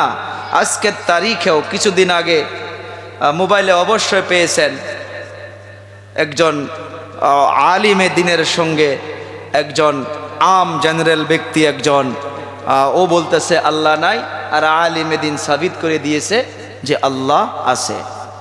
এটা আগেও হয়েছিল। যারা আমরা ইমামে আবু হানিফাকে মাননেওয়ালা আছি, এখানে থাকতেও পারেন কি ইমামে শাফিকে মাননেওয়ালা, ইমামে আবু হানিফার সঙ্গে আল্লাহর অস্তিত্বকে নিয়ে, আল্লাহ যে আছে এইটা সাবিত করে ইমামে আবু হানিফাও দেখাইছে। জানেন কি এরকম করে? 2 মিনিটে শোনায় দিব। ইমানদারের সঙ্গে আজকে যেমন মোকাবেলা হয়েছিল, ওই সময় হয়েছিল ঈসাইদের সর্দার এবং ঈসাইরা মুসলমানের সঙ্গে তর্কয় লিপ্ত হইয়া গেল। মুসলমান বলতেছে যে না, পৃথিবীকে বানানেওয়ালা একজন আছে, আর ওনারা বলতেছে যে না, এটা ধামাকার মাধ্যমে এমনি হয়ে গেছে। আরে ভাই, একটা বস্তু ধামাকার মাধ্যমে হইলে সেটা চুরমার হবে না, এমনি ভালো করে হবে? বলুন তো। তখন মুসলমান বলতেছে যে না, আল্লাহ আছে, আল্লাহ বানানেওয়ালা, এইটা সাবিত করে দিবে, প্রমাণ করে দিবে। বলে কে? বলে আমাদের সর্দার আছে, ইমাম। বলে ডাকো। দাওয়াত দেওয়া হলো, টাইম দেওয়া হলো 10টা। টাইম কয়টা? 10টা। এরকম প্রোগ্রাম পাতা হয়েছে, লক্ষ লক্ষ মানুষ এরকম মঞ্চ পাতা হয়েছে। ইমামে আবু হানিফা আসতেছে। 10টার টাইম বাঁচতে বাঁচতে 11টা 15 হয়ে গেছে, yani 1 ঘন্টা 15 মিনিট অলরেডি লেট হয়েই গেছে। এখন ঈসাইদের সর্দার চেয়ারে বসে আছে, মুসলমানকে ন্যায় অন্যায় বলতেছে যে আগেই বলছি তোরা পারবি না, কারণ বানানেওয়ালা কেউ নাই, কেমন করে তোরা পারবি? তো যদি তোরা যদি পারলি হয় তো তোদের ইমাম কেন আসলো না? এই কথা চলে থাকতে ইমামে আবু হানিফা এসে হাজির। সুবহানাল্লাহ, হাজির হয়ে গেছে। তখন মঞ্চে ওঠার সাথে প্রথম নাম্বার প্রশ্নয় ঈসাইদের সর্দার যে ভাই, আপনি কেমন ইমাম? আপনি 10টার টাইম দিয়েছিলেন, 11টা 15 হয়ে গেল, বোধহয় ভয়ের জন্য আপনি আসেন নাই, এখন লেট করে আসছেন। তখন কি জবাব দিয়েছে শোনেন। ইমামে আবু হানিফাকে আল্লাহ কেমন মাথা দিয়েছিলেন। ইমামে আবু হানিফা বলতেছে, জবাব কি দিবে সেটা তো আগেই জানে। ইমামে আবু হানিফা বলতেছে যে ভাই শোনো, আমি বাড়ির থেকে মেন টাইমে বাহির হয়েছিলাম, চলতে চলতে এসে নদী যে পার হইতে লাগে, সে নদীর পার ঘাটে এসে আমি লগভগ আধা ঘন্টা দাঁড়াইয়া থাকলাম, কেউ নাই, কোনো নৌকা নাই, কোনো মাঝি নাই, নদীটা পার করে দিবে কেউ নাই। আধা ঘন্টা দাঁড়াইয়া থাকতে থাকতে থাকতে থাকতে আমি দেখতাছি একটা বিশাল একটা গাছ এমনি নিজে নিজে পড়ে গেল। আর একলায় পড়ে যাওয়ার পর নিজে নিজে তক্তা হওয়া শুরু হইল। খেয়াল করবেন, তক্তা হওয়ার পর নিজেই একটা নৌকা হওয়া শুরু হইল। একা একা নৌকাটা হয়ে গেল। ঈসাইদের সর্দার শুনে মাথায় হাত দিছে, কি কথা বলে? নৌকা হয়ে গেল, তারপর পানিতে একলায় চলে গেল। একলায় চলে যাওয়ার পর আমার সম্মুখে এসে হাজির হয়ে গেল। আমি ওই নৌকাতে পা রাখলাম, কোনো মাঝি নাই, কেউ নাই, আমাকে নদী একলাই পার করে দিল। সেই জন্য আমার লেট হয়ে গেল, আমি এসে হাজির হয়ে গেলাম। এই কথা কি অ্যাকসেপ্ট করতে পারবে বলুন তো? আরে ভাই বলুন, পারবে? তখন ঈসাইদের সর্দার বলতেছে যে এতদিন ভাবছিলাম যে ইমামে আবু হানিফার বোধহয় কিছু মাথা আছে, আজকে কথা শুনে তো আমি মনে করলাম যে জিরো, কিছুই নাই। ইমামে আবু হানিফা বলে কেন কেন? তখন ঈসাইদের সর্দার বলতেছে, আরে ভাই এটা একটা কথা, একটা গাছ কি একলাই পড়তে পারে? এই নিজেই প্রশ্ন করতেছে, একটা গাছ একলাই পড়তে পারে? তখন ইমামে আবু হানিফা প্রশ্ন, হ্যাঁ গুরুজি বলুন তাহলে কি লাগবে? আরে ভাই গাছ কাটার জন্য তো মিস্ত্রি লাগবে। ইমামে আবু হানিফা নোট ডাউন, আচ্ছা মিস্ত্রি লাগবে। তারপর বলে তক্তা হইতে গেলে তো এটাও তো কারাতি লাগবে, ফাড়ার জন্য এটারও মিস্ত্রি লাগবে। ইমামে আবু হানিফা নোট ডাউন লিখতে আছে। তারপর নৌকা বানানোর জন্য তো মিস্ত্রি লাগবে, গজাল লাগবে, হাতুল লাগবে, কত কিছু লাগবে। বলে আচ্ছা। ইমামে আবু হানিফা আবার লিখলো, আর নদী পার হওয়ার জন্য তো মাঝি লাগবে। এটা কেমন করে হইতে পারে এমনি পার হয়ে? তখন ইমামে আবু হানিফা একটা করে জবাব দিচ্ছে যে ঈসাইদের সর্দার, একটা গাছ যদি একলাই পড়তে না পারে তার পিছনে মিস্ত্রি লাগতে পারে। একটা তক্তা হওয়ার জন্য যদি গাছটার থেকে তক্তা একলাই হইতে না পারে মিস্ত্রি লাগে। একটা নৌকা বানানোর জন্য মিস্ত্রির প্রয়োজন হয়, নদী পার করার জন্য মাঝির প্রয়োজন হয়। এত কিছুর যদি প্রয়োজন হয়, এ বিশাল আসমান, এ বিশাল জমিন, কোনো খুঁটি নাই, এর পিছনে বানানেওয়ালা তো কারো প্রয়োজন আছে। এইটা কেমন করে এমনি হইতে পারে? এ বানানেওয়ালা একজন, আমরা তাকেই বলি বানানেওয়ালা আল্লাহ। আরো কিছু জবাব আছে কি? খামোশ হয়েছে। নেক্সট প্রশ্ন, যে বলুন তো আপনাদের আল্লাহ এ সময় কি করতেছে? যে কি মামুলি কথা, আপনাদের আল্লাহ এই সময় কি করতেছে? ইমামে আবু হানিফা এরকম নিচে বসে আসিল, ঈসাইদের সর্দার উপরে আসিল। ইমামে আবু হানিফা বলছে যে সর্দার জি, আমি জবাব দিব, নিচে বসে নয়, আমাকে কুরসিতে বসাইতে হবে, আমি চেয়ারে বসবো, তারপর আমি উত্তর দিব। ঈসাইদের সর্দার কুরসির থেকে নিচে বসেছে। ইমামে আবু হানিফা নুমান ইবনে সাবিত, উনি নিচের থেকে এসে চেয়ারে বসেছে। চেয়ারে বসে জবাব দিয়েছে, কেবল এইমাত্র আমার আল্লাহ আপনাকে কুরসির থেকে নিচে বসাইয়া দিয়েছে আর আমাকে নিচের থেকে চেয়ারে বসাইয়া দিল। আর একটা প্রশ্ন আরো মারাত্মক করেছে, যে বলুন তো আপনাদের আল্লাহ এই সময় কোন দিকে তাকাইয়া আছে? তখন ইমামে আবু হানিফা বলছে, একটা মোমবাতি আনো। মোমবাতি আনা হয়েছে, বলে জ্বালাও। মোমবাতি জ্বালানো হয়েছে। ইমামে আবু হানিফা প্রশ্ন করেছে ঈসাইদের সর্দারকে, যে গুরুজি আপনি বলুন প্রথমে এই মোমবাতিটার আলো কোন দিকে যাইতেছে? মোমবাতিটার আলো কোন দিকে যাইতেছে? ঈসাইদের সর্দার বলে যে মোমবাতিটার আলো তো কোনো একদিকে যায় না, চারোদিকে যাইতেছে, চারোদিকে সব সময়। তখন ইমামে আবু হানিফা বলে, না, একটা দিক আপনি নির্ধারণ করেন। বলে আরে ভাই এটা সম্ভব কেমন করে, একটা দিক কেমন করে? এর আলো তো সব সময় চারোদিকে যাচ্ছে। ইমামে আবু হানিফা তখন জবাব দিচ্ছে যে আমার আল্লাহ সব সময় সব দিকে সব জায়গায়, আমার আল্লাহ হাজির নাজির, সব সময় সব জায়গায় দেখে থাকে। সুবহানাল্লাহ।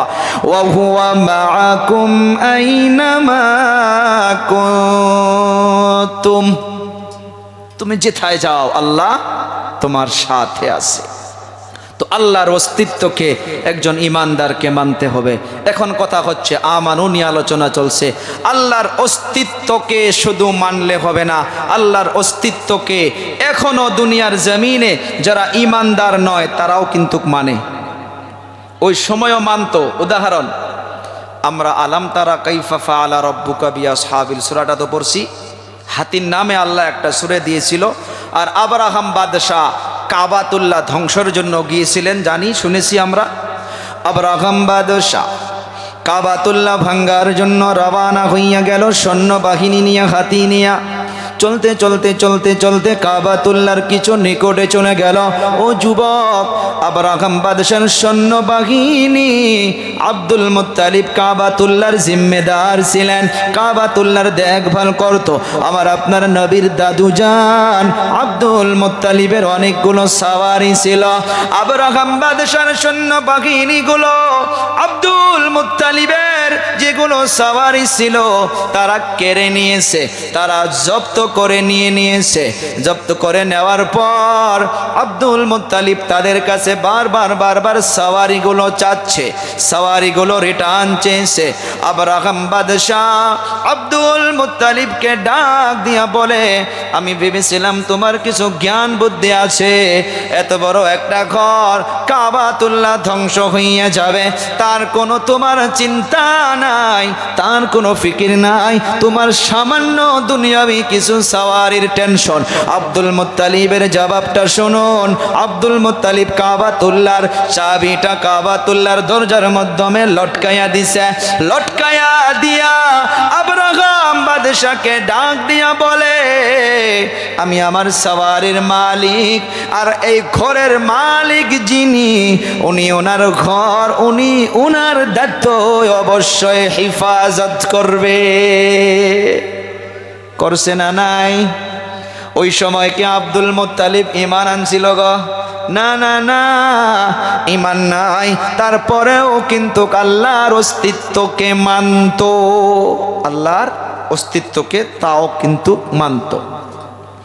আর একটা এক্সাম্পল, আমার আপনার নবী গারে হীরার মাধ্যমে যখন সর্বপ্রথম কোরআন অবতীর্ণ হয়, জিবরিল আমিন আমার আপনার নবীর নিকটে যখন চলে এসেছিলেন বাবাজিরা, জিবরিল আমিনকে দেখে আমার আপনার নবী অল্প ডর ভাব হইয়া গেছিলেন, তারপর জ্বর উঠে গিয়েছিলেন। ওখান থেকে ঘুরে আসার পর মা খাদিজাতুল কুবরা রাদিয়াল্লাহু তাআলা আনহাকে, ওই সময় তো ঈমানের কোনো দাওয়াত ছিল না, খাদিজাও কিন্তু ঈমান কবুল করে নাই। কেমন করে করবে? আমার আপনার নবীর বয়স ছিল 25 আর খাদিজাতুল কুবরার বয়স ছিল 40। ওই সময় খাদিজাতুল কুবরাকে যখন আমার আপনার নবী বলে, ও খাদিজা জাম্মিলুনি জাম্মিলুনি, আমাকে কম্বল দাও কম্বল দাও কম্বল দাও, জ্বরের মাধ্যমে আমি অপ্তপ করতেছি, আমি বোধহয় বাঁচব না, আমি বোধহয় ধ্বংস হইয়া যাব। খাদিজাতুল কুবরা আমার আপনার নবীকে ডাক দিয়া বলেছিল, না না না না না, এইটা কখনো হইতে পারে না।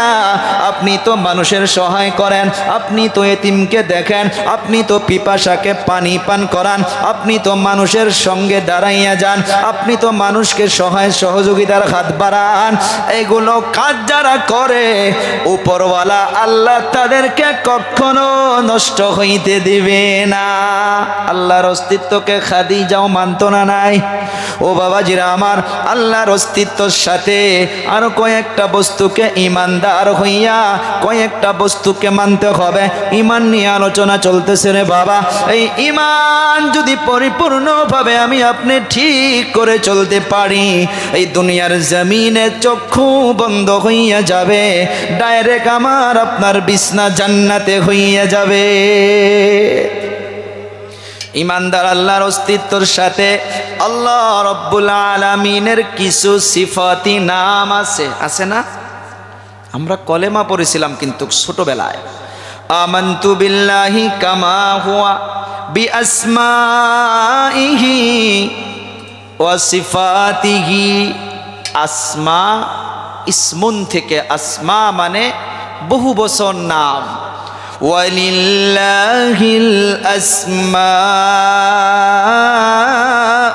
হুসনা ফাদউহু বিহা। আল্লাহ শিখিয়ে দিয়েছে আমার অনেকগুলো সিফাতি নাম রয়েছে রে যুবক, ও সিফাতি নাম ধরে ধরে ধরে ধরে আমাকে ডাকো। আল্লাহর সিফতি নামগুলোর মাধ্যমে আব্দুল্লাহ, এটা কার সিফতি নাম? আল্লাহর। আব্দুর রাজ্জাক কার সিফতি নাম? আল্লাহর। আর রাজ্জাক রিজিক দেনেওয়ালা। সবাই বলবেন আমাকে আপনাকে রিজিক কে দেয়? আরো জোরে বলি, কে দেয়? আল্লাহ। কিছু সময় আরো চলবো তো নাকি ইনশাআল্লাহ?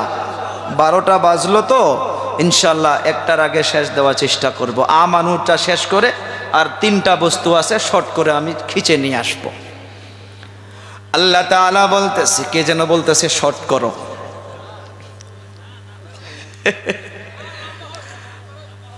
মাশাআল্লাহ, একটা তাকবীর দেয়, নারে তাকবীর।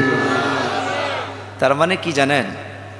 ওয়াজ দুটা বস্তুর দ্বারা হয়, সব জায়গায় বলি। নাম্বার 1 আল্লাহ পাকের রহমত, নাম্বার 2 শ্রোতাদের নেক নিয়ত। সুবহানাল্লাহ বলা যাবে না? আপনাদের নেক নিয়ত থাকলে এখানে যে বসুক না কেন আল্লাহ তার উপরে রহমত করবে, কিছু বলা তৌফিক দিবে। তো আল্লাহ পাকের সিফতি নামের ভিতরে একটা নাম আছে আর রাজ্জাক। মানুষের নাম রাখে না আব্দুর রাজ্জাক, একটা এখানে মাসলা জেনে রাখেন।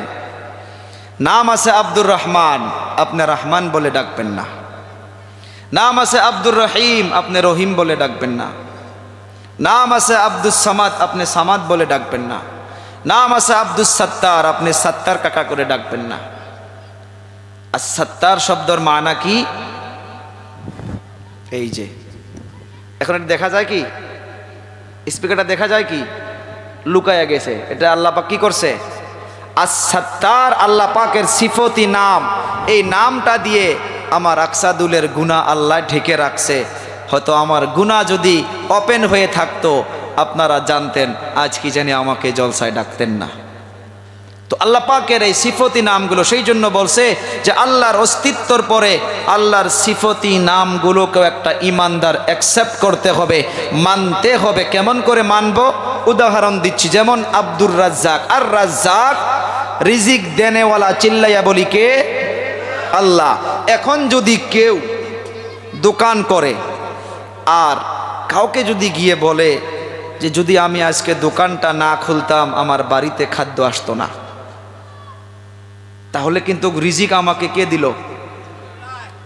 না না না, যদি আমি দোকানের উদাহরণ দেই, এই কথা যদি বলি আমি আল্লাহর নাম ছাড়া, যে এই বছর আমি ক্ষেত না করলে আমার বছরটা পার হইতই না, আমাকে ক্ষেত দিল রুজি, আমাকে দোকান দিল রুজি, এ শিরকে খাফি, ছোট ছোট শিরক আমার আপনার কথায় কথায় হইতেছে। ইমানদারকে সতর্ক হইতে হবে। আল্লাহ পাক বলতেছে, ইন্নাল্লাহা লা ইয়াগফিরু আন ইউশরাকা বিহি ওয়া ইয়াগফিরু মা দুনা যালিকা লিমান ইয়াশা।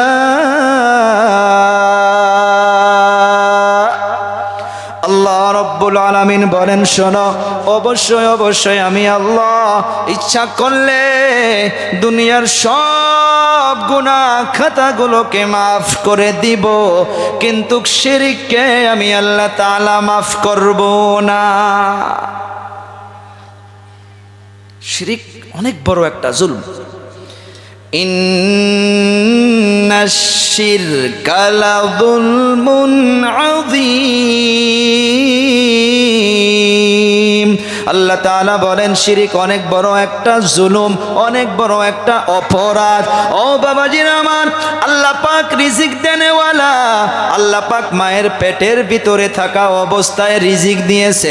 দুনিয়াতে চলে আসার পরে আল্লাহ রিজিকের ব্যবস্থা করেছে।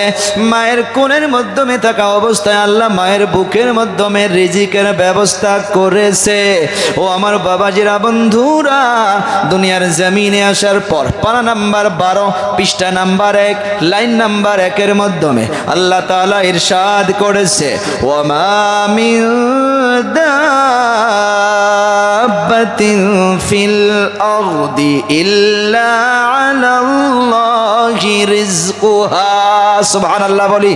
আল্লাহ তাআলা ডাক দিয়া বলেন, সব মানুষের, পশু পক্ষীর, সব জীবজন্তুর, সব জীবলা জানোয়ারের আমি আল্লাহ তাআলা সকলের জন্য রিজিকের দায়িত্ব নিয়েছি। রিজিকের দায়িত্ব কার? হ্যাঁ, কেউ সপ্তাহে 5 দিন মাছ খাবেন, কেউ 1 দিন মাছ খাবেন, খিলায় কে? আল্লাহ তাআলার পয়গম্বর সুলাইমান নবী একদিন আল্লাহকে বলেছিল, ও দরদের আল্লাহ,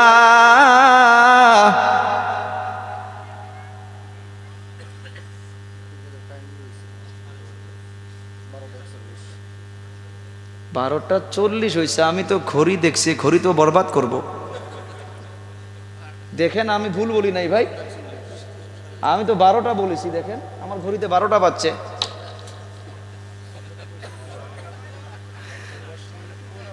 যাক, শর্ট করে আনবো ভাই। সুলাইমান আলাইহিস সালাতু ওয়াস সালাম আল্লাহকে ডাক দিয়া বলল, আমানু নিয়ে চলে আসে, তাতে শেষ আলোচনা। সুলেমান নবী আল্লাহকে বলতেছে, আল্লাহ একটা দিন আমাকে সময় দিন, আমি আপনার মখলুকদেরকে রিজিক খিলাবো, দাওয়াত খিলাবো, খানা খিলাবো। রিজিকের দায়িত্ব কার কাছে? আল্লাহর কাছে। আল্লাহ তাআলা সুলেমান নবীকে বলে, পারবা না, পারবা না, পারবা না, বারবার জিদ করে। ও আল্লাহ, একটা দিন নয়, একটা সন্ধ্যার জন্য কমসে কম আমাকে পারমিশন দিন। Only one time. আল্লাহ তাআলা জিদ সহ্য করতে না পেরে সুলেমান নবীকে বলল, ঠিক আছে খেলাও। আল্লাহ আর একটা পারমিশন, আমি 6 মাস পর্যন্ত খাদ্য জমা করব। খাদ্যকে হুকুম করে দিন খাদ্য যাতে নষ্ট না হয়। ক্ষমতা আল্লাহর আছে না নাই? আপনারা ভাববেন যে হুজুর এই সবজি রান্ধে রাখবো, সব কিছু জমা করে রাখবো, 6 মাস নষ্ট হয়ে যাবে না? যদি আল্লাহ ইচ্ছা করে বলুন তো নষ্ট হবে কি? ইব্রাহিম নবীকে আগুনে ফালাইছিল না? আগুন জ্বলাইছে কি? জ্বলাইতে পারছে? আল্লাহ তাআলা আগুনকে হুকুম করে দিয়েছিল, উল্লা ইয়া নারু কুনি বারদাও ওয়া সালামান আলা ইব্রাহিম। আগুন আমার ইব্রাহিমের জন্য বারদাও, ঠান্ডা হয়ে যা। আচ্ছা, শুধু ঠান্ডা হলেও কিন্তু মানুষ কষ্ট পায়। দেখবেন যাদের রুমে এসি আছে, রাত্রে যদি এসি ফুল পাওয়ার করে দিয়ে ঘুমায়া পড়ে, সকালবেলা দেখবেন তার নাক বুলক হয়ে যায়। গরম দিনেও ঠান্ডা বেশি হলে অসুবিধা আছে না নাই? আল্লাহ পাক আগুনকে কি বলছে?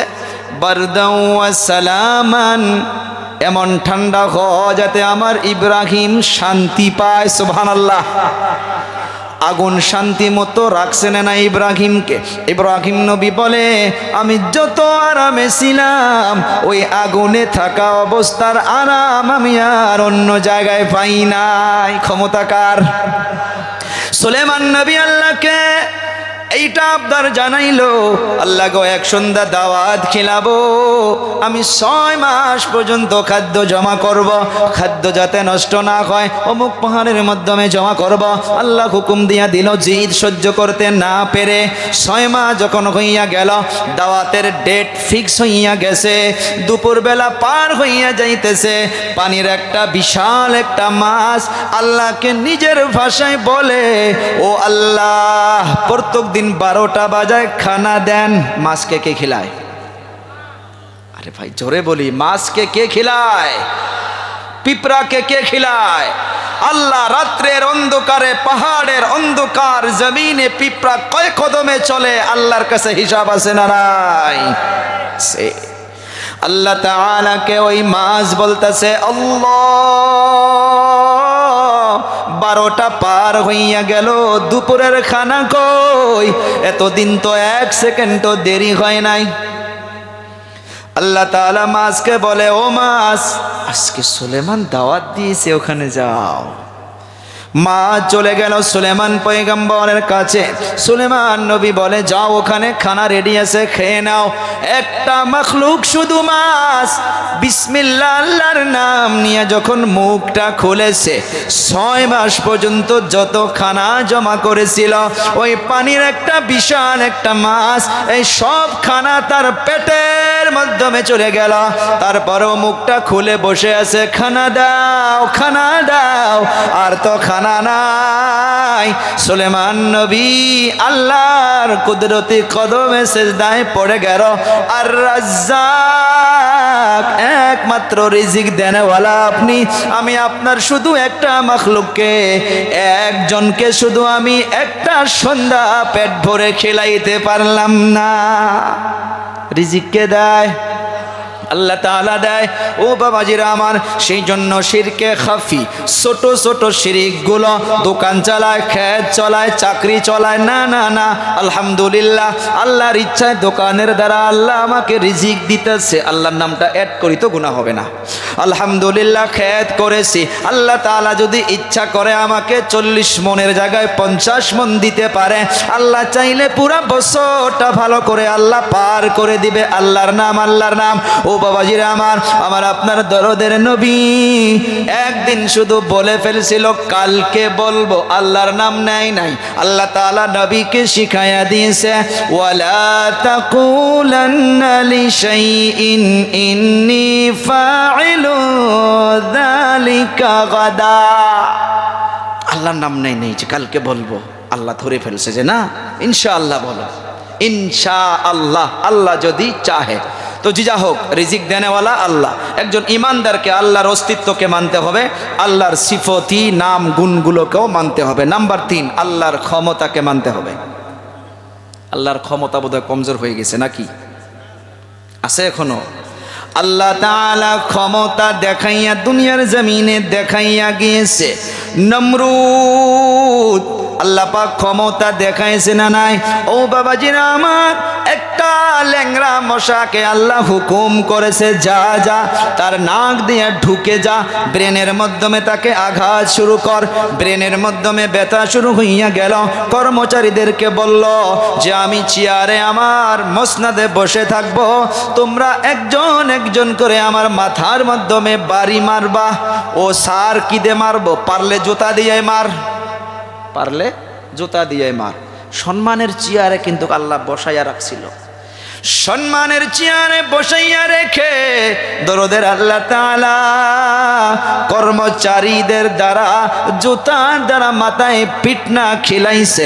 কর্মচারী বলে স্যার এত পিটনা দিতে পারবো না, বলে লাগলে 1000-এর জায়গা 5000 দরমা বাড়াইয়া দিব, আমার মাথা সহ্য হয় না। বারবার বড় বড় জুতা দিয়া মাথার মাধ্যমে বাড়ি মার। কর্মচারীর দ্বারা, সম্মানের পাত্রর দ্বারা পিটনা খেলাইছে না নাই? ক্ষমতা কার ছিল? চিল্লাইয়া বলি ক্ষমতা কার? আজকের তারিখেও আছে না নাই? ফিরআউন এত অত্যাচার করেছে, এত অত্যাচার, লাশ অবধি পানিতে ডোবার পর ইচ্ছা করছিল যে আমি এখন কলেমা পড়ি। জিবরাইল প্যাক নিয়ে গিয়ে মুখের মাধ্যমে ঢেপলা দিয়ে দিছে, মর, এতদিন অত্যাচার করে আসছ, আজ তোর কলেমা। কিতাবে লিখেছে যে এত অত্যাচার করার পরেও যদি ফিরআউন সেদিন তওবা করে কলেমা পড়তো, আল্লাহ তাকে মাফ করতো। আল্লাহ তাকে, জিবরাইল জানে যে আল্লাহ দরদের মালিক, একে মাফ করতে দেব না, তার পেট দিয়ে মুখকে বন্ধ করে দিয়েছে, চুপ কলেমা বন্ধ কর। মারছে না নাই? ফিরআউনকে আজ অবধি মিশরের ওই ঘরের মাধ্যমে রাখছে। কোরআন বলতেছে যে তা কিয়ামত পর্যন্ত তোর উপরে কোনো মেডিসিন দেওয়া লাগবে না। যত মিউজিয়াম আছে সব লাশগুলোকে মেডিসিন ইউজ করে করে রাখে। ফিরআউনের লাশে আজ অবধি কোনো মেডিসিন ইউজ করা হয় নাই। আল্লাহ রাখবে, নিশানি করে রাখবে। তো আল্লাহর ক্ষমতা। নাম্বার 4, আল্লাহর হুকুম। কারা কারা মানবো? দুহাত তুলে আল্লাহকে দেখাই। ইমানদারের জন্য কিন্তু, ইমানদার আল্লাহর অস্তিত্বকে মানবো, আল্লাহর সিফতি নামগুলোকে গুণগুলোকে মানবো। নাম্বার 3, আল্লাহর পাওয়ারকে মানবো, ক্ষমতাকে মানবো। নাম্বার 4, আল্লাহর হুকুমকে মানবো। আল্লাহর হুকুমের মাধ্যমে অনেকগুলো রয়েছে বাবাজিরা আমার, 2-1টা বলে আমি শেষ করছি। আল্লাহর হুকুমের মাধ্যমে দেখুন, আমরা জানি আজকের তারিখে মাঝে মধ্যে আমরা জার্নি যখন করি, গুয়াহাটির মাধ্যমে চলতেছি, আমি গাড়ির মাধ্যমে বসে আছি, সম্মুখে কোনো পুলিশ নাই, চেক আপ নাই। ড্রাইভার ভাই গাড়ি দাঁড় করে দিয়েছে। আমি বলি যে ভাই আরে যাও, বলে না যাওয়া যাবে না। কেন? আমি বলি যে পুলিশ তো সম্মুখে নাই। বলে পুলিশ নাই, ওই উপরে তাকাইয়া দেখেন একটা রেড লাইট, একটা লাল লাইট জ্বলে আছে, একটা লাল লাইট জ্বলে আছে, এটা সিগন্যাল দিয়েছে যে এখন যাওয়া যাবে না। আমি বলে গেলে কি হবে? যদি পার হয়ে যাও, এ গাড়ির নেম প্লেট তোমার নামে এক্ষুনি ফাইনের মেসেজ এসে যাবে। কেউ তো নাই, সিসি ক্যামেরার দ্বারা সেটা রেকর্ড হয়ে যাবে। দুনিয়াতে মানুষ বানানো সিগন্যাল, মানুষ বানানো ফাইন, এইটাকে আমরা মানতাছি। আল্লাহ এতগুলো রেড সিগন্যাল দিয়েছে, আমরা এগুলো মানার জন্য প্রস্তুত হই না। আল্লাহ রব্বুল আলামিন দুনিয়ার জমিনে ইমানদারকে আল্লাহ তাআলা বিশাল একটা হুকুম করে গেল। ও বাবাজিরা আমার, মনোযোগরে শুনবা, অন্তরের কান দিয়ে শুনবা।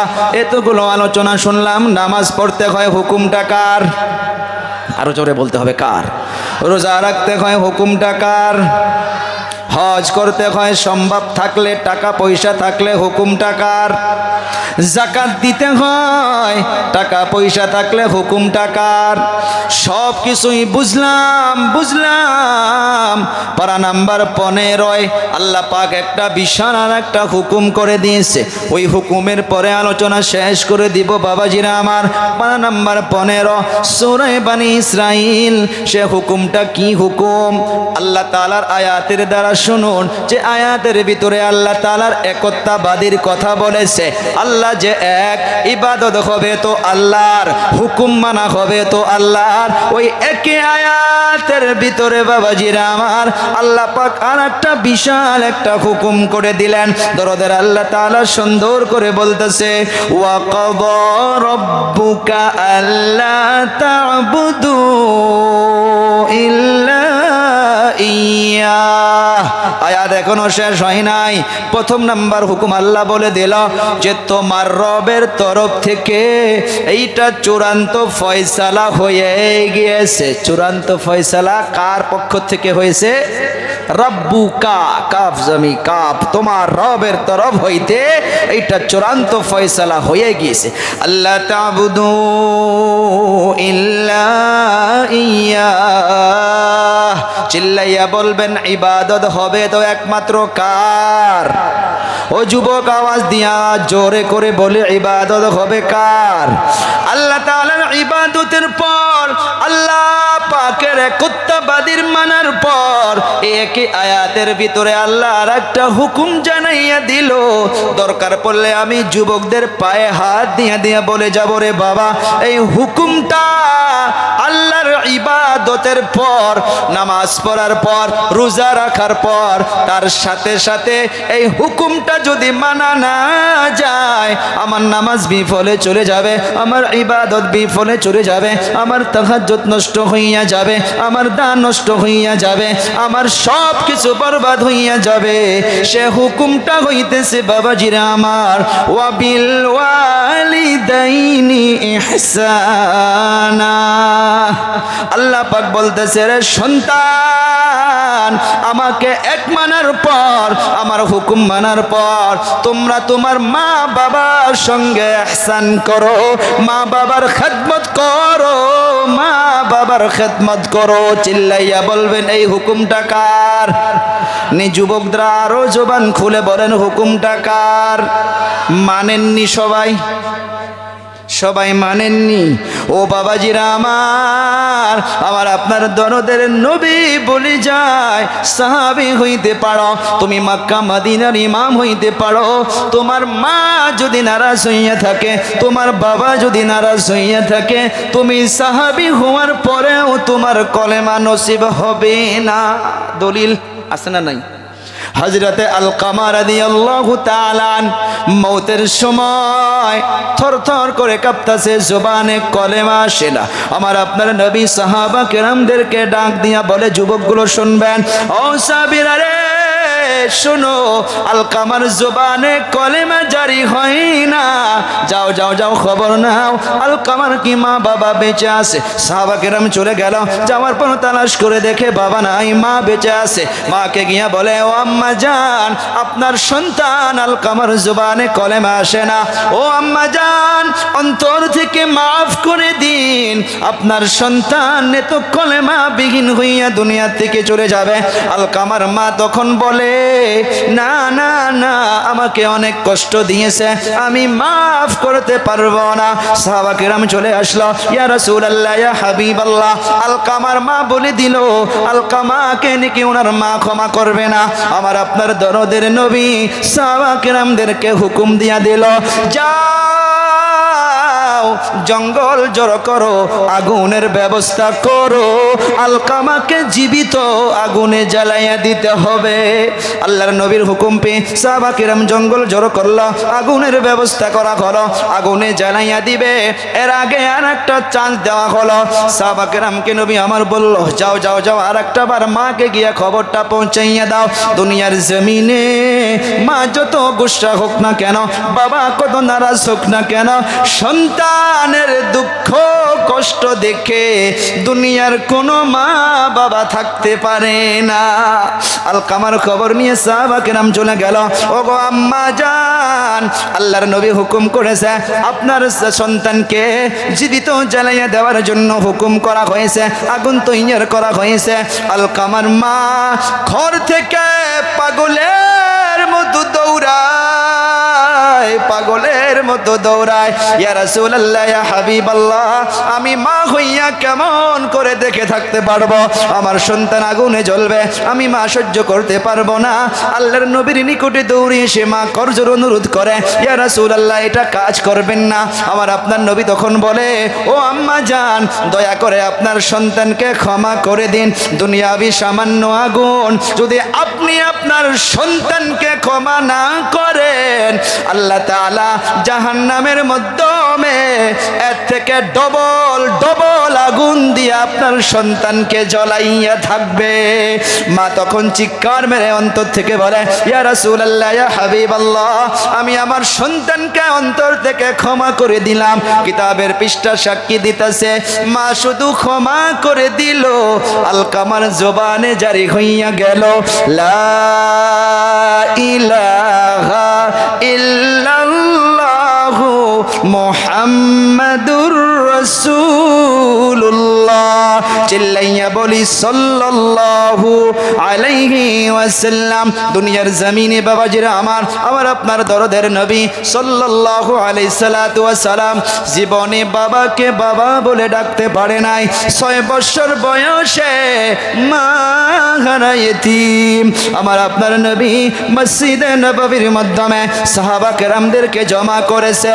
ও সাহাবীরা রে শোনো, আমি নবী হইয়া বলতাছি, দুনিয়ার জমিনে যদি আমার মা বেঁচে থাকতো, আমি মসজিদে নববীর মাধ্যমে ফরজ নামাজের ইমামতিতে দাঁড়াইয়া যাইতাম। আমি মসজিদে নববীর মাধ্যমে আমি ইমামতের মুসল্লায় দাঁড়াইয়া যাইতাম। আমি নিয়ত বাঁধিতাম, আল্লাহু আকবার, ধ্যান দেন, আমি কেরাত শুরু করতাম, আলহামদুলিল্লাহি রাব্বিল আলামিন আর রহমানির রহিম। ওদিকে আমার মা জানতো না যে আমি নামাজে আছি, কারণ মসজিদে নববীর মুসাল্লা আর আমার আপনার নবীর হুজরায়ে মুবারক এই বক্স এতটুকু ডিস্টেন্স দূরত্ব হবে। নবী আমার বলেন, ও সাহাবীরা রে শোনো, আমার মা যদি না জানার জন্য যদি আমার রুম থেকে আমার একটা বার নাম ধরে যদি ডাক দিত, ও বাবা মুহাম্মদ, তুমি কোথায়, তুমি কোথায়? আমার মা জানতো না যে আমি নামাজে আছি। না জানার জন্য যদি ডাকটা দিত আর আমার কানের মাধ্যমে যদি আওয়াজটা চলে আসতো, ওরে সাহাবা কেরাম শোনো, আমি মায়ের ডাকটা শোনার পর আমি ফরজ নামাজের ইমামতিকে ভঙ্গ করে দিয়া, আমি নামাজকে বাদ দিয়া আমি আমার মায়ের খেদমতে হাজির হইয়া যাইতাম। নবী আমার এত বড় কথা কেন বলল, কেন বলল? সারা উম্মতকে মেসেজ দিয়া গিয়েছি, রে যুবক, একটা সময় আসবে তুমি পাবজির মাধ্যমে ব্যস্ত হইয়া থাকবা, তুমি উঠা উঠা মার মার লাগা লাগা বলে বলে থাকবা, তোমার মা ভাত বাহির করে নিয়া তোমাকে বারবার ডাকবে, বারবার ডাকবে। তুমি মাকে তো ওই সময় আওয়াজ দিয়া বলো, বেকার চিল্লায়, তোমরা খেয়ে নাও, আমার খানা টেবিলে রেখে দাও। ওরে সন্তান, মনে কর, মনে কর, একটা সময় তোর হাতে পাওয়ার ছিল না, তোর মুখে পাওয়ার ছিল না, ওই মা তোকে কোলে নিয়ে নিয়ে খিলাইয়া দিত, ওই মা রাত্রবেলা ঘুম জেগে জেগে তোকে দুধ পান করাইতো, ওই বাবা তোর জন্য কত কিছু করতো। আর আজকে বড় হয়ে যাওয়ার পর সন্তান কোনোদিন মা বাবার নজরে বড় হয় না, বড় হয় না, ওই ছোটবেলার মতো করিয়া থাকে। সেই জন্য দেখবেন মাঝে মাঝে মাগুলো, মাঝে মাঝে বাবাগুলো সন্তানদেরকে নিয়ে খানা খাইতে ইচ্ছা হয়, কিন্তু আমরা সন্তান হইয়া বুঝি না, বুঝি না রে বাবা। ওই সময় মায়ের দিলে কষ্ট পায়, বাবার দিলে কষ্ট পায়। সেই জন্য আমার আপনার নবী বলে গেল, আল্লাহর হুকুমের মাধ্যমে এইটা আসে রে ইমানদার, আমি নবী হইয়া বলে গেলাম হুমা জান্নাতুকা ওয়া নারুকা। ও আমার উম্মতের দল, তোমার মা বাবা তোমার জন্য জান্নাত, তোমার মা বাবা তোমার জন্য জাহান্নাম। সাহাবা কেরাম বুঝতে পারে নাই, কাইফা ইয়া রাসূলুল্লাহ, কেমন করে মা বাবা জান্নাত হইতে পারে, কেমন করে মা বাবা জাহান্নাম হইতে পারে? নবী আমার স্পষ্ট ভাবে দিয়া গেল, স্পষ্ট করণীয় দিয়া গেল। ওরে আমার উম্মত, তোমার দ্বারা যদি তোমার মায়ের দিল খুশি হয়, তোমার দ্বারা যদি তোমার বাবার দিল খুশি হয়, তোমার মায়ের দিল খুশি, তোমার বাবার দিল খুশি, আমার আল্লাহ রব্বুল আলামিন তোমার উপরে খুশি। সুবহানাল্লাহ। আর আল্লাহ যার উপরে খুশি হইয়া যাবে, ওই বান্দার জন্য আল্লাহর জান্নাত ওয়াজিব হইয়া যাবে।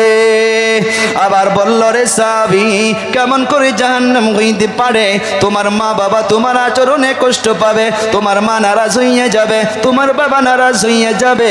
মা বাবা নারাজ তো আল্লাহ তাআলা নারাজ, আর আল্লাহ তাআলা যার উপরে নারাজ হইয়া যাবে, ওই সন্তানের জন্য আল্লাহর জাহান্নাম ওয়াজিব হইয়া যাবে। তো আমি বলতেছিলাম ইমানদার আল্লাহর অস্তিত্বকে মানতে হবে, আল্লাহর সিফতগুলোকে মানতে হবে, নামগুলোকে, আল্লাহর পাওয়ারকে, ক্ষমতাকে মানতে হবে, আল্লাহর হুকুমকে মানতে হবে। ও বাবাজিরা, বন্ধুরা, অনেকগুলো আল্লাহর হুকুম আরও রয়েছিল। আর একটা আজ করে যাই, সমাজের মাধ্যমে আমার বোন ভাগ্নিদেরকে আল্লাহর হুকুমের মাধ্যমে পর্দায় রাখেন, পর্দায় রাখেন, পর্দায় রাখেন।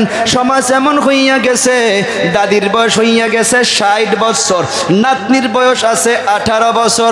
ওই দাদি বুরকা পরে দান করে নেয়, আর নাতনিকে একটা পাতলা উড়না গলায় দিয়া নেয়, রাস্তা দিয়া চলে। সমাজে আছে না নাই? দরকার ছিল ও দাদিমা, আপনি যদি বুরকা নাও পরিধান করতেন, যদি আপনি এমনি কাপড় পরিধান করে উড়না নিতেন, তাও আপনাকে কেউ দেখতো না। আর এই নাতনিকে পর্দা করা জরুরি ছিল, আপনি এই নাতনিকে পর্দা করাইলেন না। মনে রাখবেন, একটা মহিলা, একটা বোন, একটা মেয়ে বা একটা ভাগ্নি, ও একলাই জাহান্নামে যাবে না, ও 4 জনকে নিয়ে জাহান্নামে চলে যাবে। তার ভিতরে মা বাবাও রয়েছে, বড় ভাইও শামিল রয়েছে। আল্লাহর হুকুম আছে না নাই পর্দা করা? ও আমার বাবাজিরা, বন্ধুরা, ইসলামে আমি আপনি জানি পর্দা করতে হয়। একটা হুজুর মানুষ যদি মহিলাদের নিকটে যায়, দেখবেন মাগুলো পর্দা করে স্যার হইয়া যায়। সব ভুল ধারণা, সব ভুল ধারণা। পর্দা শুধু আলিমের জন্য নয়, পর্দা শুধু মসজিদের ইমামের জন্য নয়, পর্দা আপনার বড় ছেলের সঙ্গেও আপনাকে মা হইয়াও পর্দা করতে হবে। সাহাবা কেরাম বলছিল, নবী যখন বলে পর্দা করবা, আল্লাহ নবী বলল, ইয়া রাসূলুল্লাহ, আমি আমার মায়ের রুমে প্রবেশ করতেও কি মাকে আওয়াজ দিতে হবে, সালাম দিতে হবে? আল্লাহর নবী বলল, রে সাহাবী, তুমি জবাব দাও, তুমি কি চাওনি কি তুমি তোমার মাকে খারাপ অবস্থায় দেখতে? বলে না, কখনোই না। তাহলে কেন তুমি আওয়াজ দিবা না? কেন তুমি পর্দার সহিত তুমি তোমার মায়ের নিকটে যাবা না? কি হয়েছে সমাজ? আমি বললাম যে কত হুকুম বলবো ভাই, আল্লাহর হুকুম একটা একটা একটা একটা মানবো। যেগুলো আমার আপনার জানা আছে সেগুলো মানবো, আরো জানার জন্য চেষ্টা করব ইনশাআল্লাহ। বলি আরো জোরে বলি ইনশাআল্লাহ। ইল্লাল্লাযীনা আমানু, বাস অ্যাক্সিডেন্ট হইয়া সব মারা যায় নাই, 4 জন মানুষ জীবিত আছে। মনে আছে উদাহরণটা?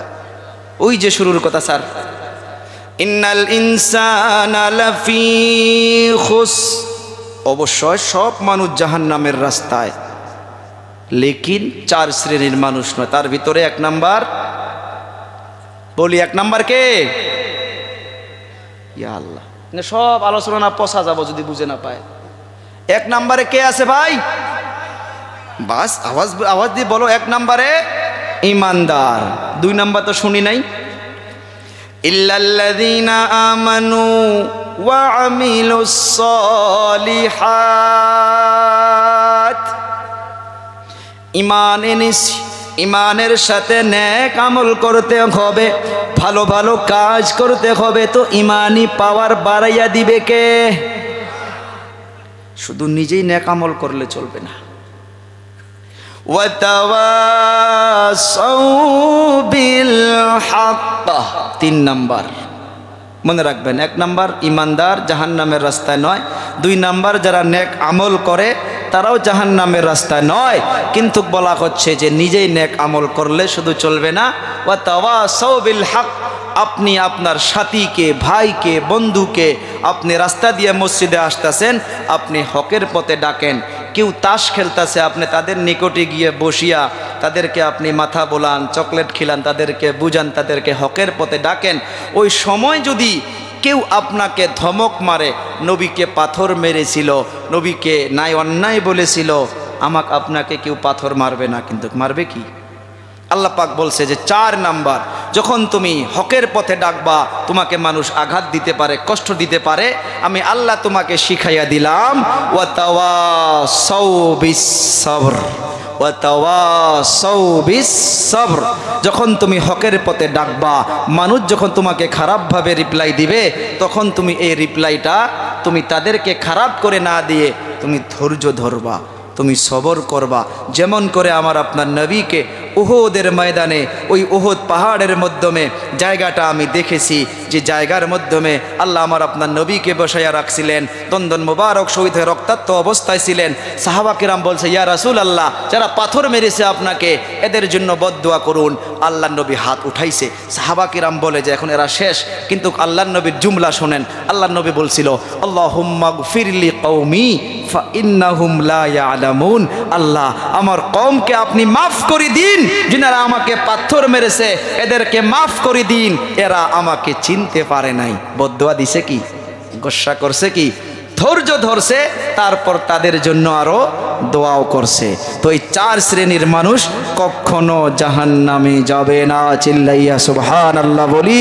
এই 4 শ্রেণীর মাধ্যমে যাতে আমরা সকলেই আমল করে এই 4 শ্রেণীর মানুষের মাধ্যমে যাতে আমরা পড়ে থাকতে পারি, এতটুকু বলে জি হোক ভাই, আলোচনা করতে থাকলে লম্বা হয়ে থাকে।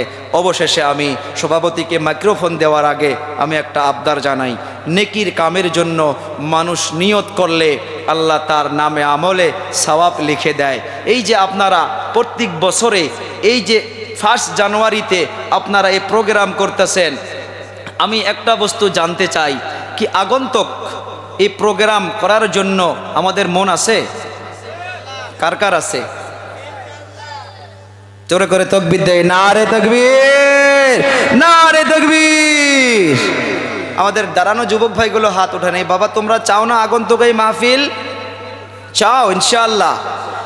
আগন্তুক এই মাহফিলের জন্য স্যার আপনারা আবার খারাপ পাননি কি? আমি একটা বস্তু জানতে চাই, আমি এই যুবকদের এই মাহফিলগুলোতে আমি একটা বস্তু করি, নেক নিয়ত করে থুইলে এই নেক নিয়তের জরিয়া করে আল্লাহ বরকত দেয়। আমি এটা জানতে চাই যে আগন্তুক এই যে প্যান্ডেল বা মাইক সেট, এই কোরআনের আওয়াজ প্রচার হবে, কোরআনের তাফসির হবে, এই প্যান্ডেল আর এই মাইকের জন্য এরকম কিছু বলবেন?